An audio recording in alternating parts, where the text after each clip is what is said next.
has been more than a year since Derek Carr announced his retirement from pro football. Sorry, Lance.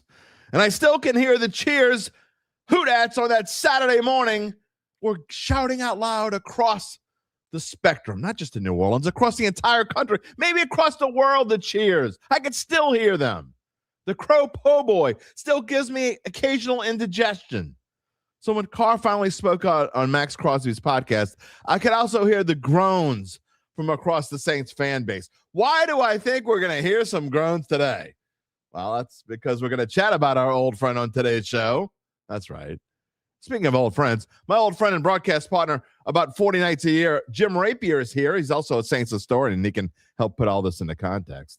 We also have the youngest guest in the history of this show, Newman ace Christian Sauska, will tell us about the Greenies' most improbable run to the Division III state baseball championship. And Gabe is here with a very fun poll question of the day and some Dat Date nonsense. So this is going to be a very, very fun and interesting Dattitude podcast. Let's get it started. What do you say? Ready to hear the straight scoop on local and national sports? It's time for Jim Derry's take on the Saints, LSU, what betting lines to ponder, and more. He's got opinions, he's got insight, and he's got Dattitude. And he'll always tell you the way it is, or at least the way he thinks it is.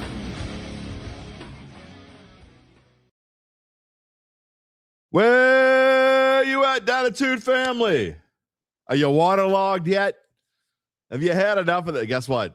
Too bad if you have, because it's only going to get worse from what I understand. Going forward, it is only going to get worse from here. We're going to see. But you know what? There's no water. There's nothing but lots of fun coming your way today, boys and girls. We've got such a fun topic. Can't even wait. The poll question's even going to be fun. Gabe's got that rolling up. We'll show you that in a little bit. But first, we got to tell you that, of course, this is Dattitude, episode number 509, presented by Evangeline Securities for a Wednesday, May the 27th, 2026. I got new headphones, okay? And whenever you do anything weird, so I told Gabe I updated my computer yesterday. And it's so weird because I can't hear myself I can hear whoever I'm talking to, like Gabe and I were on before the show testing everything, and I could hear him. But I really can't hear myself in my headset, and it's driving me kind of batty. We're gonna have to figure that out before the next show. I don't know what's going on. We'll see. Not that any of y'all care about that, because you can hear me, and I guess that's all that really matters. I don't need to hear myself. I don't think. Probably don't want to hear myself today when I start talking about what we're going to talk about. In case you're new here, I'm your host, Jim Derry, 35 and a half years in the New Orleans sports media scene. And thank you for spending so much time with us this morning and into the afternoon. We thank you for spending part of your day, whatever it is. Welcome to the Dat family if you just found us. By the way, Gabe, can you run the Dat members? I have updated it. I went in and looked. We've got some new members that I didn't even realize that we didn't have. So we've got all if you see this scroll at the bottom of the screen, these are all the people, the wonderful, fantastic fans who are donating to us on a regular basis through the membership. And I know I really have been awful about putting together membership packages. Right now, the only really special thing that you get of being a member, besides being shown on the screen here, and again, I thank all of our members, is you get access to our Slack channel and our membership chat, which has kind of been it's maybe not as loud as it has been. We've had a kind of a slow week of that. Maybe that'll pick up now that OTAs are starting up. But I do check on it. I don't always comment, but I do always look at it. Gabe's always in there. And UBN, of course, is always in there. But we have some new members that over the past month, Percy Bear, Jay Bludowski, Rocky, of course, who has been a regular here for such a long time. But we thank all the members. Thank you so much for helping support this show. And you know what? You don't have to contribute monetarily. You can also, if you just subscribe to the YouTube, we are trying to my goal is to get to 5,000 subscribers by the end of this calendar year. So December 31st, I want to be at 5,000 subscribers. We got a ways to go. We've had a really good month this past month, but I need your help. So tell all your friends about the Dattitude podcast. They don't have to give us a dime. These are all the people that have donated, and we thank them so much for helping support independent broadcasting. But if you want to just subscribe to the show, that gives us a big help. Thumbs up as well. Subscribe to us on YouTube, or if you're watching on Facebook, you can follow us on Facebook. We've been doing a lot of shorts as of late. Those have been doing really well. The short that we did about Coach O, the breaking news last week, I think it was close across the 3 platforms. It got close to, I think, 40,000 views. So we thank all of you for doing that. My wife wanted to know what's the definition of viral. I don't know. I mean, for me, if it gets over, I mean, I know this isn't the real definition, but for me, if it's over 20,000 views, I'm pretty happy with it. So we've been doing pretty well as of late, and we thank you so much. We've got an interesting show today, not just talking about you-know-who. I don't want to say the name yet because Lance is already, apparently, what Gabe tells me, is giving me the meanie face and the shut my mouth face. You know what I'm talking about. Oh, see, you can see through Dattitude now.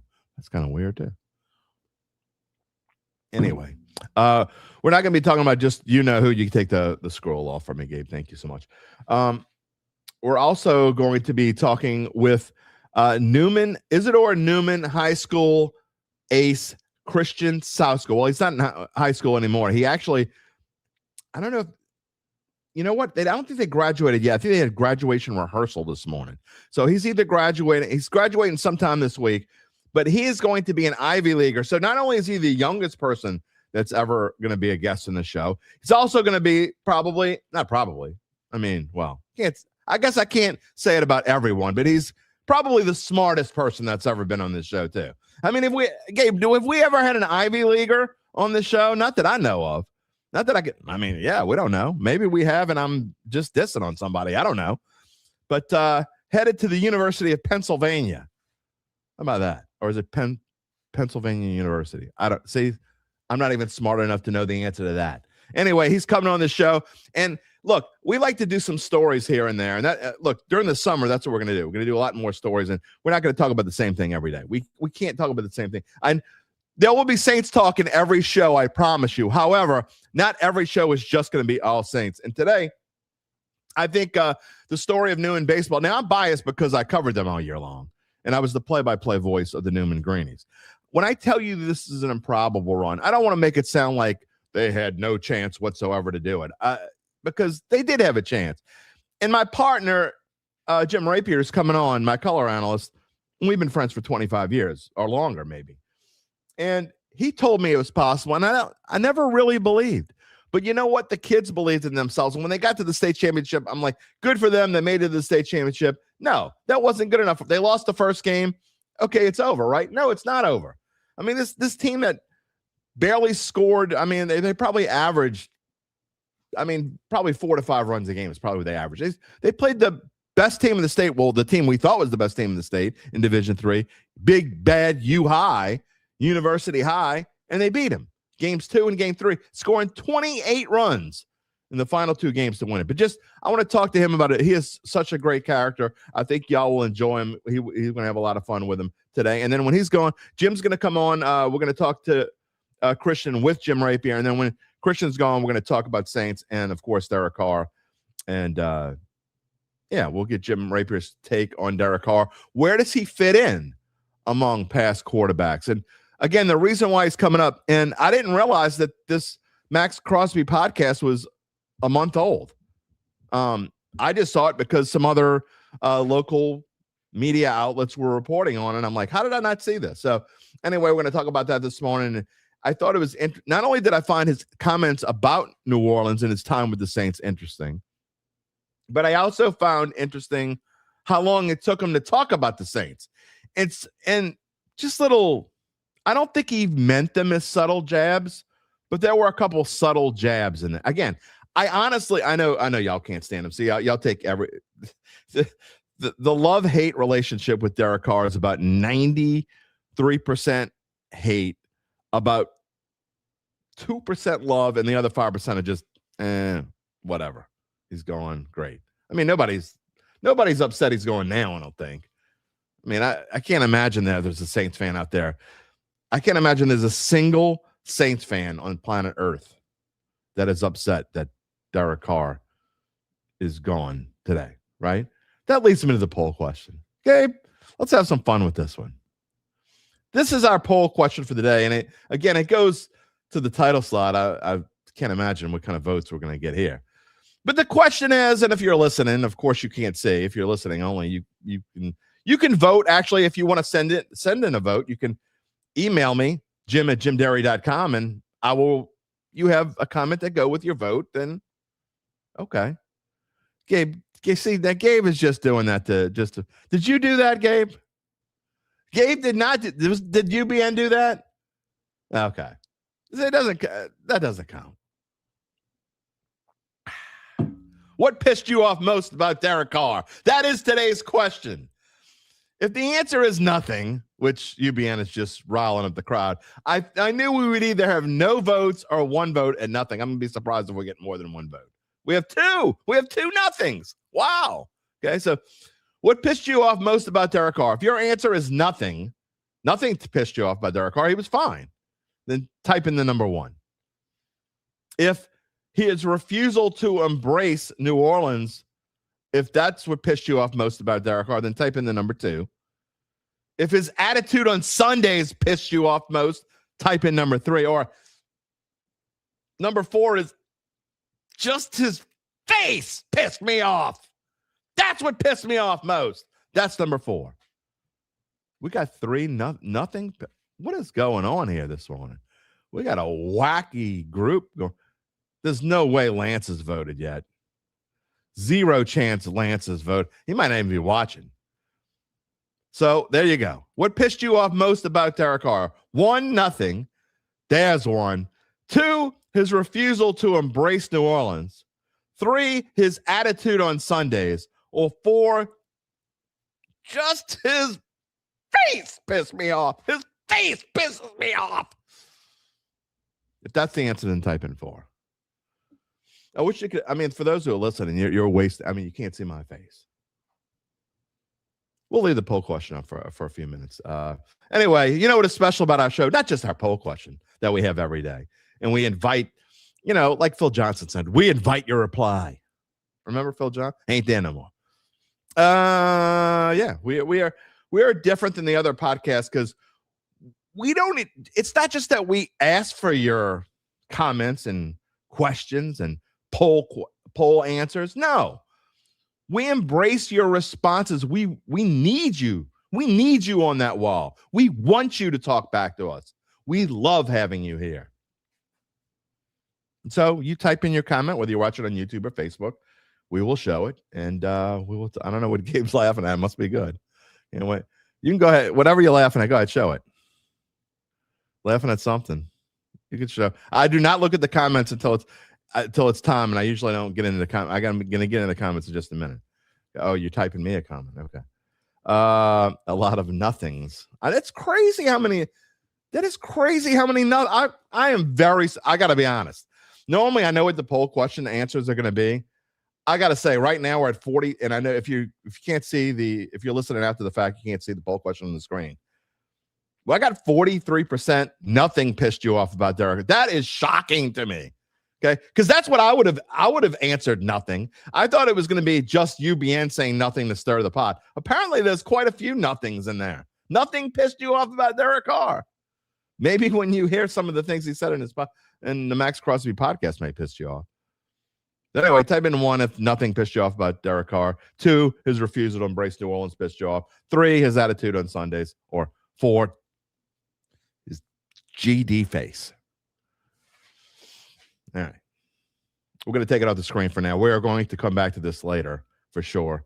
Anyway, Jim Rapier and I, when Christian's done telling us the story about Newman, he'll be on about 11:30. Jim's going to come on about 11:25 just to say hello before we get to Christian. And then after Christian's done, we're going to get back to the Saints. So the only other thing I want to talk about this morning is y'all know that I'm not huge in NBA, but I saw this morning. I had to talk about it. We saw that the Knicks are going to the NBA Finals for the first time in, 33 years? 1993, I think. Patrick Ewing was a member of the Knicks the last time they went to the NBA Finals. And the Oklahoma City Thunder are one win away from going back to the finals, trying to repeat as champion. Well, I should say they're 1 win away from being able to clinch their second straight championship because whoever wins the West is going to win the NBA Finals. That's so I've been told. Have you seen how much these potential courtside seats cost? Go take a look. It's insane. And just seats in general. I saw that just regular old tickets, like in the Crow's Nest, for games at the Garden, Madison Square Garden, are going for like $2,500. Okay. Now, I get it because, look, I went to the World Series when the Cubs went to the World Series for the first time since 1908. Or not, they won for the first time since 1908. It's the first time they had gone to the World Series since World War II. Was it 45 or something along those lines? And I know how much they cost because I paid my life savings to go because, I mean, you got a chance to go to the Cubs World Series, you go. But so I guess some people are feeling the same way about the Knicks. Courtside, I don't care. I could save my entire life and never save this much. I mean, not to give you a financial breakdown of my portfolio, not that I have much of one. Speaking of people, we got smart rich kids coming on to later today. I guarantee you at some point in his life, he probably would be able to afford it because he's just that smart and I'm not. But courtside, game 6, they're going. I can't even believe I'm saying this. Gabe, why don't we pull some money together? We'll have a raffle for the DAT members and we could send them to game 5 of the Knicks and Thunder, or if the Spurs happen to come back. $305,000. $305,000. $305K. That's insane. Yeah. I mean, that's like the cost of 2 dozen eggs. Gabe says he doesn't think the Dat fan wants to sit next to Kylie Jenner. I don't know, man. Somebody gave me courtside for Knicks and Thunder, and they gave it to me as a gift. I don't care who I sat next to. Boy, I'd lower the class to that joint. That's for sure. Anyway. All right, let's get into the show. You know what we have to do before we get into the show. Jim Rapier again coming on in a minute. I got plenty of comments in the comment stream I can't wait to get to. But I got to tell you first about my friends at Evangeline Securities. Of course, they're going to hump there. Let's try that again. They are a company. That's COMPANY. They can help you decide if it's the right time to sell your family, run, or privately held business. And just as importantly, they can help figure out what that business is worth. That's you. Someone you know, someone you want to help out, someone you say, look, I know they want to sell their business. They don't even know how to start. You know how they start? They get in touch with Evangeline's founding partner, Nick Braden. He will start by scheduling a complimentary valuation from his office, either on Pointer Street or in Lafayette. From there, you'll be well informed to begin to make the decision on if you want to proceed. What happens after that? Well, you're going to have to wait a little bit. Fill you in more later in the show. In the meantime, you can check them out at www.evangelinesecurities.com. And you know what else you can check out? I am proud to announce here on the Dattitude podcast, renewing for the rest of the year. He is on for the rest of the year. How about some rousing applause? That's right. Oh, DiStefano Insurance. They will be with us guaranteed through the rest of the year, and we say hello to them right now. If you own a small business of fewer than 20 employees, you know how tough it is to get the best rates on health insurance. That's why you want to call Joe DiStefano Insurance. Joe and I have known each other for almost 40 years. I can tell you that he's someone that I trust. Look, health insurance shouldn't be one size fits all, and with Joe DiStefano, you get access to PPO networks and flexible plans designed to fit you, not just a cookie cutter mold. Joe's licensed, he's local, but he can help you no matter where you live and operate. From preventative care to peace of mind, we'll tailor a plan that works for your life today and tomorrow. Call Joe DiStefano at 504-234-2132 to protect what matters most. Let's get this show on the road, and a good show it should be. Already having fun this morning. That's right. You see the title, the headline down there. Derek Carr opens up to Max Crosby. I am so surprised by these results. Before we get started with the comments, I want to say a thank you to Brandon Kraft, who is the latest member of the Dattitude podcast, became a member this morning. Thank you so much, Brandon. I know you've been around a long time. By the way, Brandon, if you haven't, not just Brandon, But everyone else, if you have not checked, if you don't know this and you haven't checked this out, I am also a Saints beat writer for On SI, which is an arm of Sports Illustrated. On SI, Google Saints on SI. You will see all my stories I have written about the New Orleans Saints this week, last week, whatever you want to look, however long you want to go back for the past month and a half. I've been doing it. And last night I wrote a mailbag, and how I get my mailbag, I used mostly the comments from this show. And Brandon, I think one of your comments is in this mailbag, or it was in the last mailbag. I don't remember, but I think it was in the. If you want to check it out, Saints on SI. UBN says it's going to send me a $305,000 super chat so you could sit next to Kylie Jenner. Don't do that. Just give me the $305K. I promise I'll go to the game. If you give me a 300, just YouTube takes like a big chunk of the money, so you'd have to give me like, I don't know, $450,000 for me to actually get $305,000. And if you gave me $305,000, I'd actually, I'd have to give a big chunk to Gabe, because I'm not going to take that kind of money and I give some to Gabe. So just give a cool $500,000. How about that? What do you think, Gabe? That would cover it? Give us a $500,000. Let me give a $500,000 super chat. Yeah, okay. First comment of the day. Jerry, screw Carr. That is our first comment of the day. Second comment is from Rocky. You ain't happy. By the way, we got new little icons for members. Did you see that? Something that you get for being a Dattitude member. You can't see it when I show it here on the screen, but if you're on YouTube, it should show up in the chat. Gabe, you can tell me if it shows up in the chat next to their name. Instead of like a little green check or whatever for a member, it should be the Dattitude logo. So anyway, good morning, Rock. We're so glad you're here. UBN. Is it showing it? I'm not. We're not doing this again today. Huh? I'm clicking on it. It's not showing it on my screen for like 3 seconds. He says, "Hell yeah, this might be his favorite cover of the year. His favorite Saints quarterback. Well done." Not often does he give me a well done. He is that excited about this one. Yeah. Regrets. He had a few. Oh boy. What else we got going on this morning? We already showed this, but I'm going to show it again. You know what Lance thinks about. Nathan Thomas, good morning. Hope everyone had a great Memorial Day weekend. Absolutely. I enjoy it. Man, I tell you what. I caught up. I never thought when about 6 weeks ago, when all the stuff that I had to do, I'm like, I don't know if I'm ever going to get back to even. I did. I caught up. I'm happy about it. Yeah. So I'm very well refreshed and ready to go.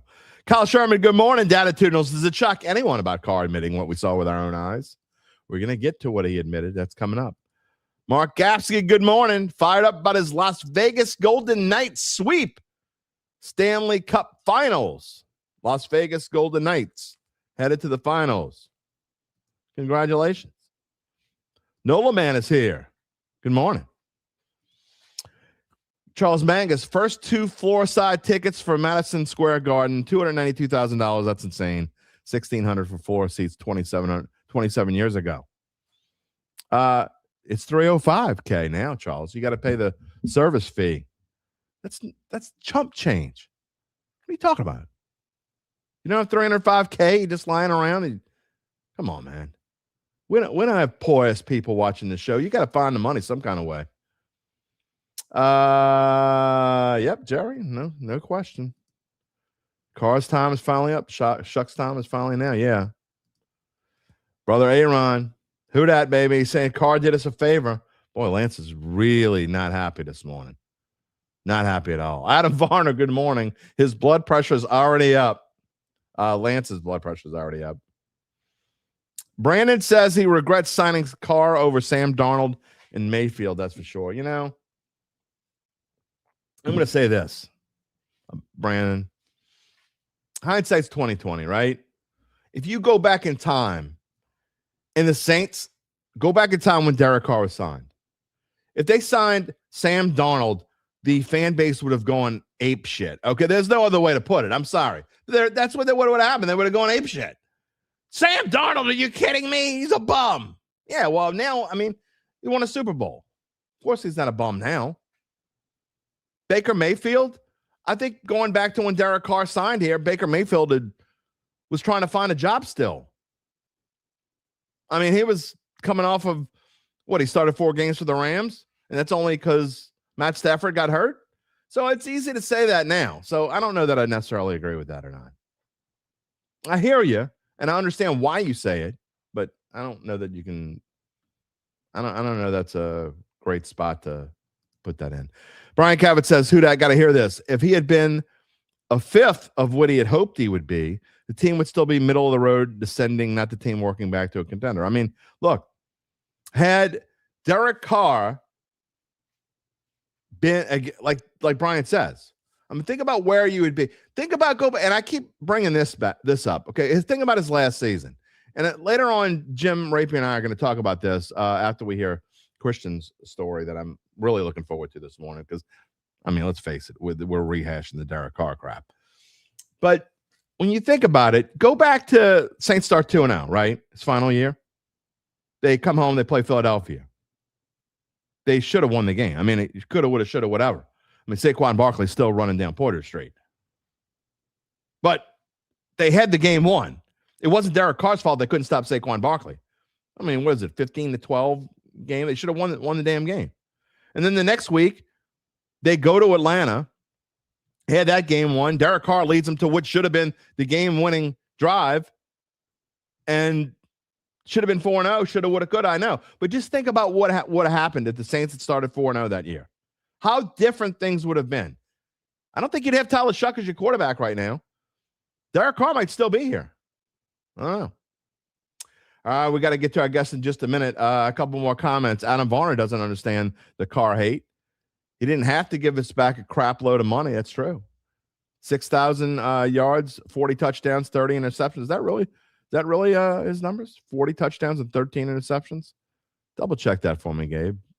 That seems, I mean, if that's really good, actually. A lot of votes going on here. Kyle says he never should have left Vegas.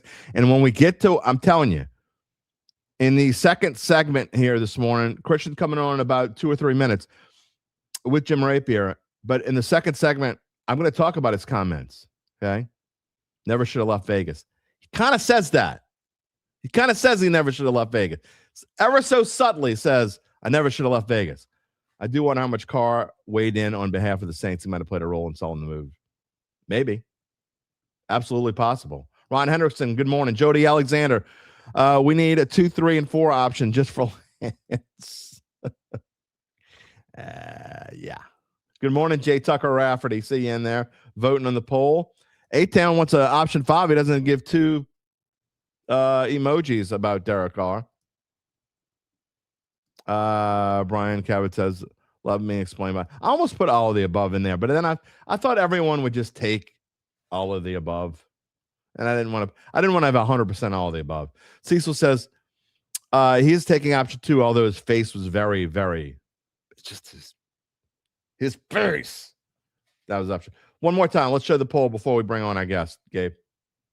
Last time here, and I'm going to go through some of these comments again. Poll question again. Your chance to vote. We'll give you the final results in about a half an hour or so when it's just Jim and I. What pissed you off most about Derek Carr? If the answer is 1, nothing pissed you off about Derek Carr, which is fine. That's your answer. Type in the number 1. The answer is his refusal to embrace New Orleans. Type in the number 2 in the comments. If the answer is his attitude on Sundays pissed you off most, type in the number 3. And if the answer is just his face pissed you off, then it's number 4. All right. Thank you, sir. All right, let's bring in some guests. Are y'all ready for some guests? I'm ready for some guests. Fun guest. Christian Sauska, how are you this morning, sir? How's it going? Good morning. Good morning. And Jim Rapier, the color analyst for Newman Baseball, is here with us, and also a Saints historian and my good friend, longtime partner. How are you, sir? I'm doing great. I'm just glad that, Jim, among the 3 of us here, we got a state champion on air. We have a state. I'm telling you, Christian, I don't know if you know this or not, but you are the youngest guest to ever appear on Dattitude, 5 years, youngest guest that's ever appeared on the show. except if you want to include my daughter's voice, is kind of like helps us introduce some things there. But not only are the youngest guest, but you're also the smartest guest that's ever been on the show. You pen commit. Oh, well, I appreciate it. Thanks so much for having me. I'm really looking forward to it. Look, I wanted you to come on and tell a little bit. Look, your story is a little bit different than a lot of people's story. It's not just your typical, oh, you won a state championship story. Look, and I forgot that there's a picture that I want to input, and I'm going to put it in here in just a minute. But tell me, of course, we're going to talk about the run a little bit, but I just want to know what it feels like to be a state champion. What does it feel like? Has it sunk in yet? I mean, I think a little more every single day. It starts to sink in a little bit. But it's incredible. It's not, I mean, I don't want to say that I never thought it'd be possible, but my first 3 years, we never really got close to it. So, I can hope as much as I want to hope that, this year we were going to get it done. But to actually do it is, it's crazy. It's surreal for sure. You talk about your first 3 years, and look, what people don't know about, people that watch Newman baseball, they know this, but most of the people watching the show don't know. But you guys had a core of seniors. It was 5 or 6 total seniors, right? Yes, sir. And the core of you guys had played together forever. I mean, and I just brought this picture. I found this picture doing some searching. I actually wanted to do something with it, but I ran out of time. But I want to show this picture back to when you guys were in 8th grade. Yeah. I mean, no, look at this picture. Look at you go. I could see Charles Wilson in there, and yeah, I could see Collier and all these guys, and got some guys wearing some Jesuit uniforms. What the heck's up with that? But just talk about this group from Carrollton and how long you guys played together, and just the kind of ride that y'all had. Yeah. So obviously, growing up, we, from T-ball all the way to coach pitch, all that stuff, we would be at Carrollton, and then they would have this travel team. And we were 7 years old when it started. And, I think I was the only kid from Stewart Hall on the team, or at least my school at the time. And, so these baseball players were sort of my only friends from like any other school. And, we would just grow up and go to these tournaments. And we were a decent team. We were never like the best team, but we were always pretty good. We grew up just, traveling to rural Louisiana, playing against teams from I don't know where, just bonding together, staying in hotels, all that type of stuff. And then, in 7th grade, a lot of us decided to go to Newman. I think it was just in the plans for all of us to eventually go. And, our friendship grew so much more from that point. And then, we had the opportunity to play together for high school baseball. And not a lot of kids, I mean, a lot of them do, but not everyone will end up playing high school baseball after doing travel ball. Either it's football or some other sport. But a lot of us that went to Newman that were on that team ended up playing baseball in high school. And that was really cool. And I think it helped us out a lot, obviously. Just being so familiar with each other on and off the field.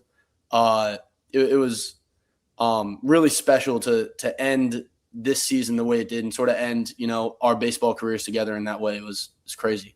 Jim, I want you to jump in here. You and I obviously have covered this run. We've been doing Newman baseball for, I believe this was our 6th season doing Newman baseball together. But to be able to, we talk about this all the time about how we cover a lot of teams. You and I have been covering prep sports throughout. You add them together, it's about 6 decades worth.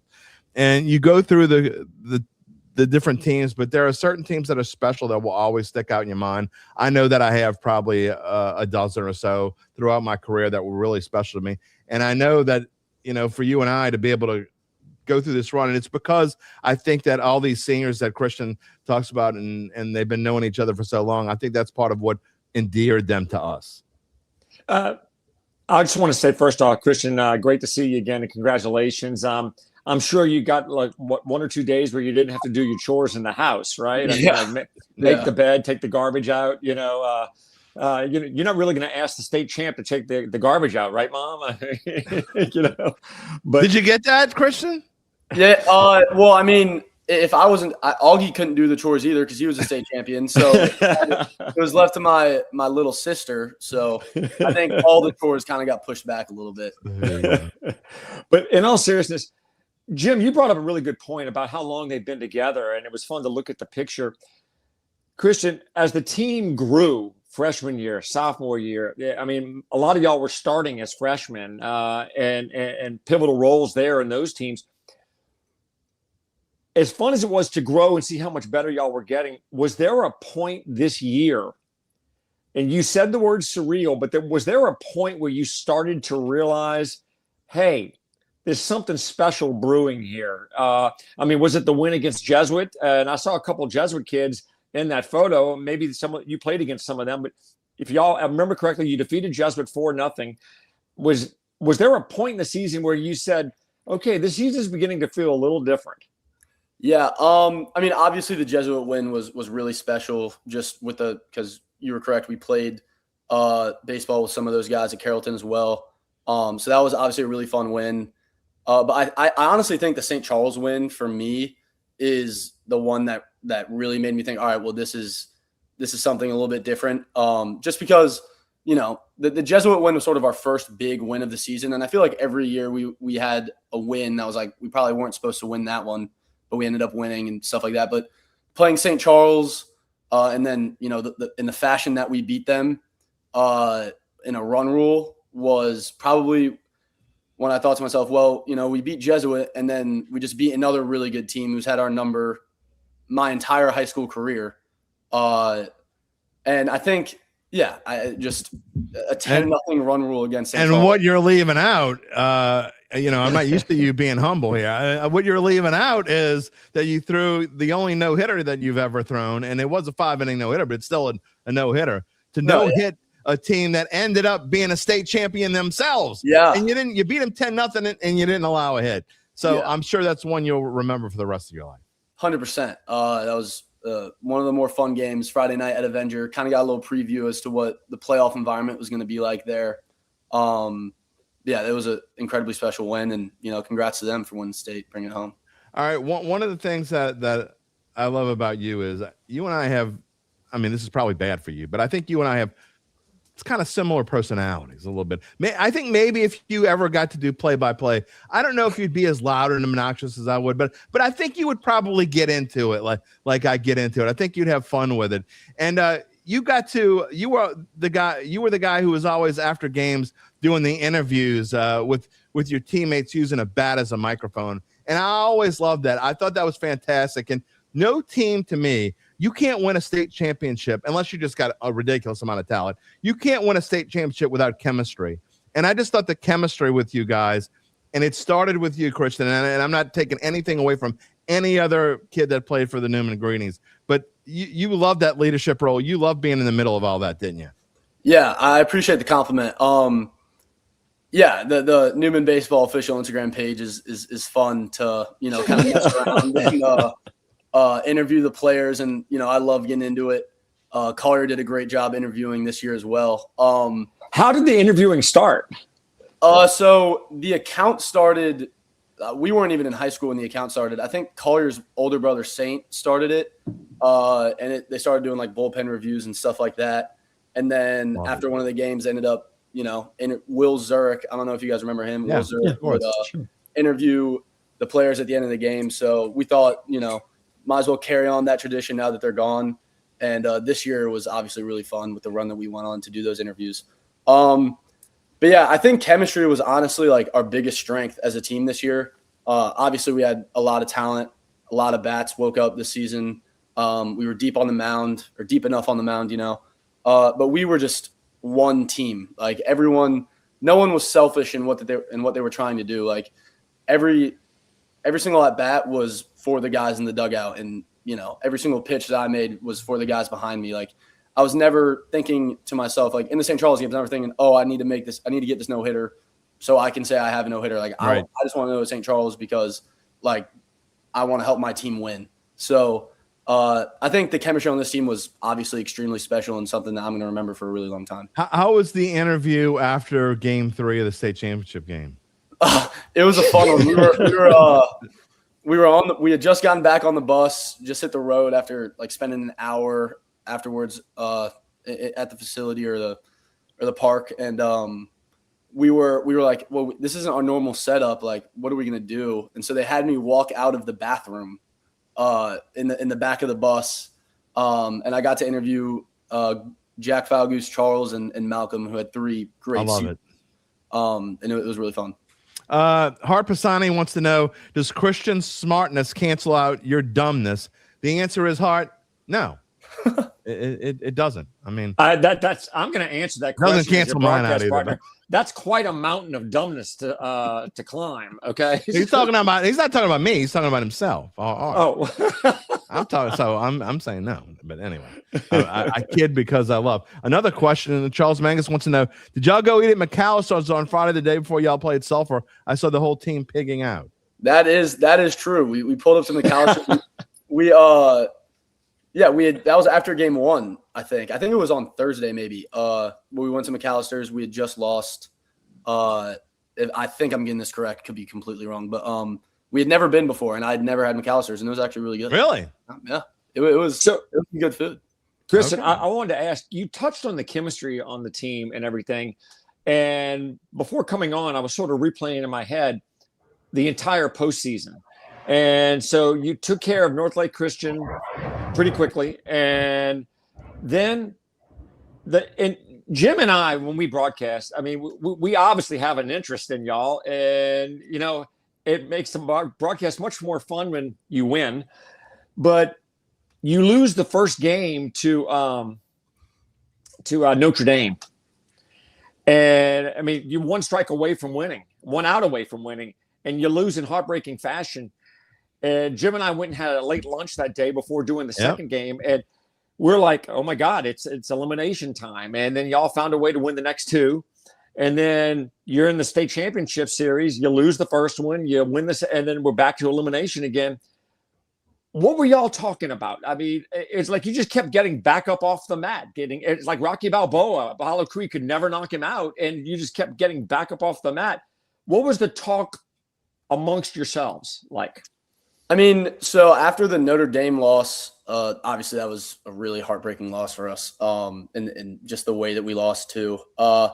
We kind of just we got to be able to go back to the shack, kind of sulking our sorrows a little bit, and then we just kind of had to hit the reset button. I remember we had a players only meeting in the locker room right before the game, and I was just kind of telling the guys like, it's okay to, feel really tired, feel really upset after game 1. Like that's natural. It's going to happen. But we just have to, like, if you really look at the game, like we should have won that game. And there's no reason that we can't do it again in game 2 and then see what happens the next day in game 3. Like, I think the way that we lost sort of made it feel like, okay, like we didn't get blown out. Like we don't have any chance against these guys. Like, no, we were supposed to win that game and we have the ability to go out and win the next 2. Obviously it's really hard mentally and physically, especially playing a game in the same day after you lose. But I think it was actually, the feeling was very similar after game 1 of Notre Dame and then game 1 of U-High, where we feel like we kind of gave them the game. And obviously it's not great to go down 1-0, but I mean, it's a 3-game series for a reason. Like we got to play a game against them. We kind of see the way that they play. And we use it to our advantage in the next 2 games in both of those series. And obviously, I was amped up and ready to pitch. I was throwing game 2 in. So fired up. UBN says, by the way, that he finally got surpassed as the smartest person to ever be on this show. And that happened in like episode 1. I'm just saying that. So anyway, we're just going all over the place this morning. I want to talk about your coach. Okay. And I talked to him a long time. I don't remember what day it was last week, but we talked for about an hour, just about all kinds of different things. And I love Pat Adams. And just talk about you. He's a guy that he was also part of this. I mean, you've known Coach Pat for a long time as well. And to help, just to see his reaction and the way that he just loved every single moment of this run as much as y'all did, but he let y'all have the moment. And he kind of stayed out of the limelight, but you could tell every time we'd go talk to him afterwards or whatever, grin from ear to ear. But just talk about the part that Coach Pat played in all this. I mean, yeah, part of the reason I say like chemistry is our biggest strength is because those Carrollton days, Coach Pat was our head coach. Like he was our coach in 11 and 12s. And, he's a guy that a lot of us seniors consider to be like not even a coach, but like a friend as well to us. And I mean, he's not the most outgoing person. He doesn't show his emotions all the time. So when we were celebrating and having fun, he kind of keeps to himself. But we all knew how much it meant to him and how special it was to him as well, not just us. And he's definitely, we consider him to be part of like this journey that we've been on since we were kids. And it's obviously incredibly special to have him as our head coach this year. Christian, he made some moves and throughout the playoffs that I got to be honest. I mean, a couple of times I would question out loud, but they all seem to end up being right. I mean, what did you think about, you started game 2, you kept starting game 2. And I'm like, you started game 2 in the state championship series. And what was your thinking on that? Did you think you should be on for game 1? When he first did it, I mean, I know he would explain why, but did it hurt your feelings or did you anything? Just tell me your thought process amongst all that. Not necessarily. It ended up being the right thing, by the way. Obviously, it was the right thing to do. So, I mean, the first series against Northlake, I just kind of always assumed I was going to go game 1. Like I thought if I was going to go up against their best pitcher, who I thought was going to be throwing game 1 too, like I would, hopefully do enough to help our team win. Right. But it turned out that a lot of those teams they would offset their pitchers too. And so it wasn't really, we're going to do this and see what they do in response. It's we're going to respond to whatever they're doing. And because Northlake had played a series the week before, we saw that they offset their pitchers. So we bet on the fact that they might do that again, and they ended up doing it, and it worked. Northlake or Notre Dame, the same thing. And then Dunham, I actually went up to Coach Pat. I was like, I think I want game 1 for this one. Like, it just seemed like Friday night at Avenger. Like, I kind of want to set the tone. Obviously, I was going to do whatever he told me to do, but that was the only series I pitched game 1 in. But that was one that meant a lot to me, and I wanted to set the tone for that one. Yeah, I tell you, man, that was just a couple moves he made in game I thought were super interesting. A couple of suicide squeezes. I mean, bunting with the bases loaded, Jim. Just insane stuff that you just don't see. And kids that don't always bunt, like laying down great bunts. And it was just fun. It was just a fun thing to watch. And again, like some things I would question on the air, and then I would look dumb because Pat was right and I was wrong. And, so I enjoyed being wrong at those times, but just how much fun it was to watch and do different things there. Every time you're like, when you're not pitching, you're just standing, you look at a signal and you go, really?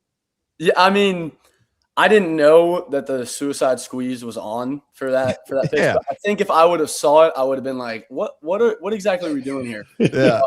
Atticus laid down a great bunt. He really did. Like it worked perfectly. But I mean, every player is going to have those times where their coach makes a call and you don't necessarily agree with it, but you trust them, and sometimes it ends up working out. And a lot of the times in this playoff run, it ended up working out. So kudos to him. He did a great job. All right, going forward, I'm going to say, and one last thing about your run here, and this is my favorite part about you. I'm gonna give you a little bit of advice as a guy who plays poker. I would tell you you're probably not going to be a good poker player, because I've maybe never seen a player who wears his emotions on his sleeve during a game. I can tell when you're like super confident about where you are, and I can tell you when you're like, I don't know how this is going to go. Now, you went 10-1, so obviously those times all seem to work out. But there are a couple of times where I love when you like looking back at the other dugout and giving them a little smack talk. Sometimes you don't even say anything. You just stare at them. And there are other times like, woo. Yeah. Kind of glad I got out of that one. Yeah. I mean, I it's kind of how I've always been. I in the love heat of the moment, I'm just showing my emotions, and if the other team's talking, I'm going to let them know. Well, the funniest thing is, Jim, my favorite moment for him showing those emotions, bases loaded, and he strikes out the side after not getting a call third strike from the umpire. Is okay, so this is how it's going to be? Okay, I'm taking matters into my own hands. Yeah. He strikes out the side, turns to his own dugout, and just flexes. And I'm just like, okay, I love it. How can you not like it? My favorite thing about not having a poker face is when he doesn't like the call from the home plate umpire, He lets the umpire know. Don't do that in college. Christian, don't do Yeah, that in no, I college. can't. I was watching the VSN. I was watching the games on VSN, and I heard you guys talking about it, and I was like, this is probably not going to be great up in Philly. I don't think it's but yeah, I mean, a lot of the times, I feel like some of the times though, I'm more asking Charles, like if I'm going like this, like, do you think that missed out? And I think some of the umpires took it as, I'm talking to them, or I disagree with the call, which, I mean, I should not be doing it in the first place. Yeah. And Coach Pat's told me, I mean, a million times to stop doing that. But yeah, I mean, in high school, I'm just a kid. I'm working through it. So yeah, and look, and speaking of Charles, I don't give him enough due. He's the best catcher that I've seen in the last several years, Jim. I think Jim would agree. But just not just this fact that if I don't know how many times I say if run on Charles Wilson at your own peril, and it's true. I mean, I didn't just say it just to say it. It's true. But the kid's just obviously one of the smartest catchers that I've seen. Just knew the game in and out, and I'm looking forward to seeing what he can do going to Amherst College to continue his baseball career and obviously his academic career. But just what a pleasure. I know you guys became best friends. Yeah, he's my guy. He was part of that Carrollton team, and he's always been my catcher and my throwing partner since we were 7 years old. So I've always been throwing to him. And he's I mean, we've talked about it a lot. Like, he's just incredible back there. An absolute wall. Had a big throw out again in game one in the state championship. That was big. And then, I mean, the home run in game three was, I mean, I was on deck and I got to watch it go over the wall, and just the insane momentum shift from that one play. And I remember thinking to myself after the game, I was like, imagine if Jim Derry and Jim Rapier were there to call that. Like, that would have been there. You should have been in my living room, Chris. I got a little loud in my Christian room. My kids and wife had to leave the house. So, like, I'm not. So, Christian, I can tell you what the reaction was like, because I was driving and Jim texted me, and I almost got into a car accident. I was so excited. There were a lot of exclamation points, I think, after that home run. Just a great moment for you guys. All right, now tell us a little bit about leading. What leads, whatever, you know what I mean. I don't do English I don't write for a living.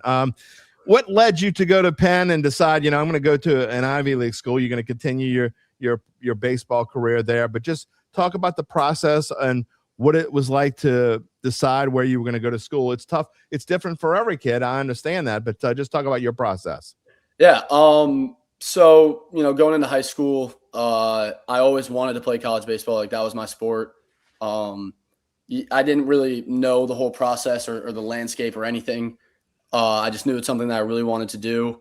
And my parents were always telling me, like, I think you should really try to get yourself into a school that'll set you up after college if you don't end up playing professional baseball. And so, I didn't put too much thought into it. Like, obviously Tulane's here. Louisiana's got a bunch of great college programs. But I listened to them, and I would go up to the Northeast like every single summer, do like 2 weekends there and play in showcases and whatnot. And I actually liked the environment up there. I thought it's a cool place. And so going into my junior year, I was like, okay, I want to go play at an Ivy League program. Like, it's Division I. It's obviously an incredible opportunity academically. And I, was getting some interest from some of those schools up there. But, even though you're an athlete, you still have to get into the school. Obviously, it's a little bit easier. So I ran into some trouble with some schools up there as far as, my academics go. But Penn kind of came in last minute, like early July when rosters were starting to fill up, and went on a visit the next week. Absolutely loved it. Like, I get to stay in a city, get a city environment, but also, Penn's kind of tucked away on like the other side of a bridge, and it's an incredible program. They didn't win the Ivy League this year, but they've won it, I think, 2 out of the last 4 years. So they're always competing. They're always trying to get to the regionals, and Coach Urkow and Coach Schwartz just have, a great plan for all their players, and they care about their guys, and they really want to win. And they have a really tough mentality, and that goes along with the Philadelphia environment. So I'm really excited to go up there and continue helping the team win. I'm really excited. Your dad's from that neck of the woods. Do you have family that's up there? And I know that's a long way from home. It's not like you just drive home, but just talk about, will you be able to see some family when you're up there? Yeah. So my grandfather and I have my uncles up there sometimes. They're from Connecticut. So Yale was like the big school that I was really going to try to go to, but obviously it ended up not working out. But yeah, I mean, I got family up there and I'm going to see them. They're going to come to a bunch of the games. And that's also part of the reason why the Northeast was sort of a region I was looking for college. Yeah. So Christian, I tried to get into Yale too one time, but I couldn't fit the key into the lock. Okay. So they told me no. That Christian, before you have your first Philly cheesesteak, you gonna let me know how we eat down here?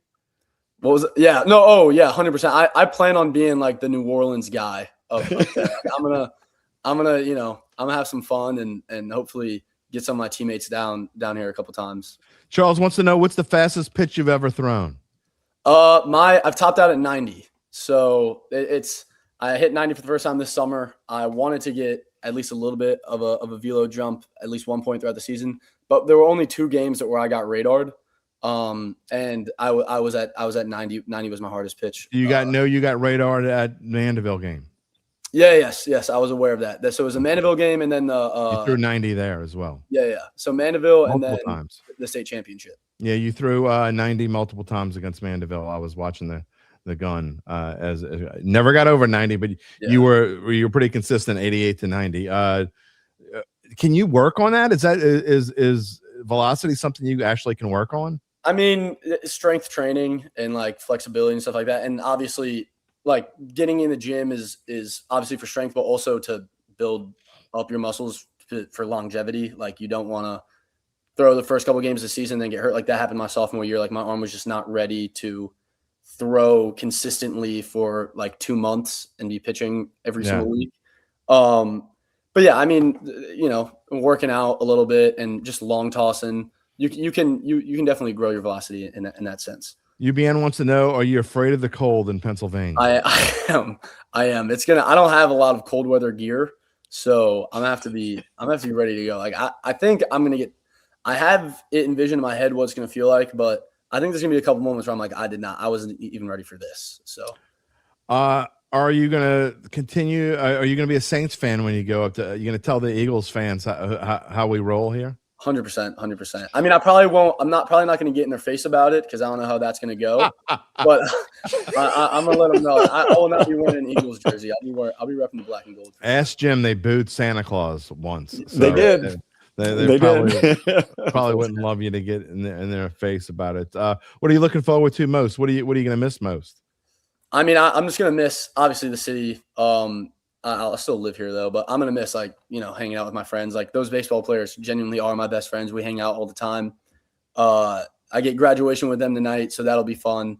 And then, yeah, just the environment. Graduation's tonight. Yeah, graduation tonight. So, yeah, I mean, what is there not to miss? Obviously, about being a kid growing up and seeing everyone all the time. So, it's gonna take a little bit of adjusting too, but I'm excited.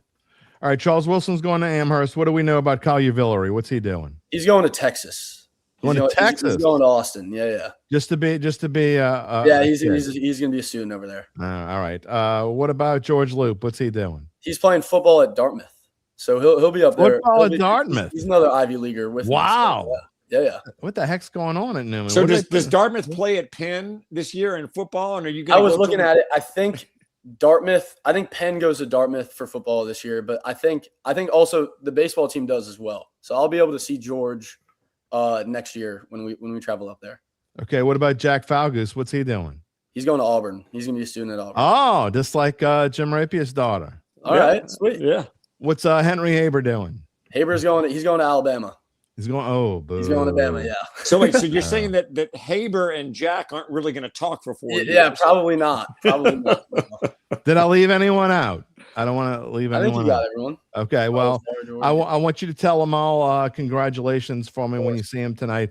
And you know what? For fun, I know that a lot of Penn games are actually on ESPN Plus. Jim, I think you and I should get together and just for fun, like we can actually call a pen game just from the house or whatever, and just and we could send it to him. Like, just have fun with it. Why not? Come on over. Let's do it. Let's go. Maybe we'll Jim. sit down with your dad. I mean, your dad's as loud as I am on the PA. Yeah, he loves anything. Yeah, if he can hop on the microphone at any time, he's going to take that opportunity. So I think he'd love to do that for sure. Christian, one thing ahead, you just Jim. brought up something about. Well, Jim said your dad's on the microphone, but how unreal was that? Considering the run that y'all had, let's go to the game where your brother pitched, and I think that was against Notre Dame on that Sunday, which I think was Mother's Day.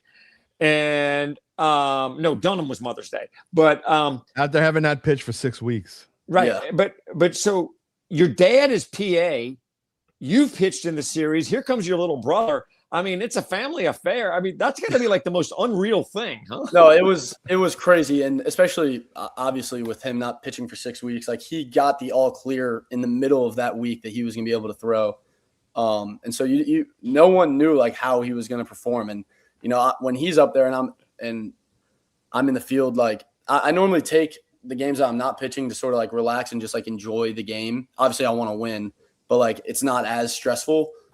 But man, when Augie's up there, I'm probably even more stressed out when Augie's up there. Not because I don't believe him, just because I want him to do well. And obviously in a Game 3 environment, I mean, home run in the first inning, but after that he was locked down. So it was really cool. My dad on the PA as well.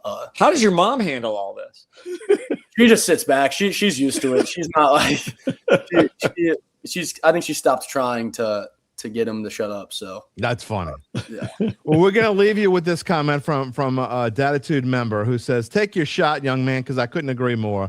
Focus on the work and walk away with zero regrets. I'm sure you'll do that. Life can be long, and some opportunities never present themselves again.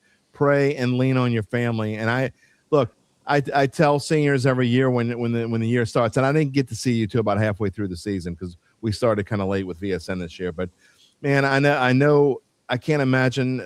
Time flies so fast. I remember my senior year in high school and how fast it went. And I know you can't believe you're probably going to be standing on a podium tonight, getting that diploma with that tassel on your head, and just thinking about all the times that you've had at Isidore Newman School and how great it's been. Yeah, well, I appreciate the comment, and yeah, I mean that's what's really important, and I'm really looking forward to what's coming up. I'm super grateful for the last 18 years, but I'm also really excited to keep it going and move on to some more adult stuff. Yeah, definitely. Well, do us a favor. Look, Jim and I, you now have my cell number, and Jim and I, some rando Friday night next year, if you don't have a game or whatever, or a Tuesday night and you're in your dorm and you're watching VSN and you're watching your brother pitch or whatever it is, make sure you give me a text hello so we can give you a shout out on the air. 100%. And we are so looking forward to seeing what the future holds for Christian Sauska. And thank you so much for sharing. Not just sharing your time, but sharing part of your senior year with us. It's been a whole lot of fun, and we wish you nothing but the best of luck. Yeah, thank you. I appreciate it. You guys have been great. Made this season incredibly special. So thank you guys for everything you do. Thank you guys for having me. Go Greenies. Absolutely. And check in. Let us know what's going on. We'll talk to you later. All right. See ya. Christian Sauska, everybody, the ace of the Newman Greenies staff, went 10-1 this year.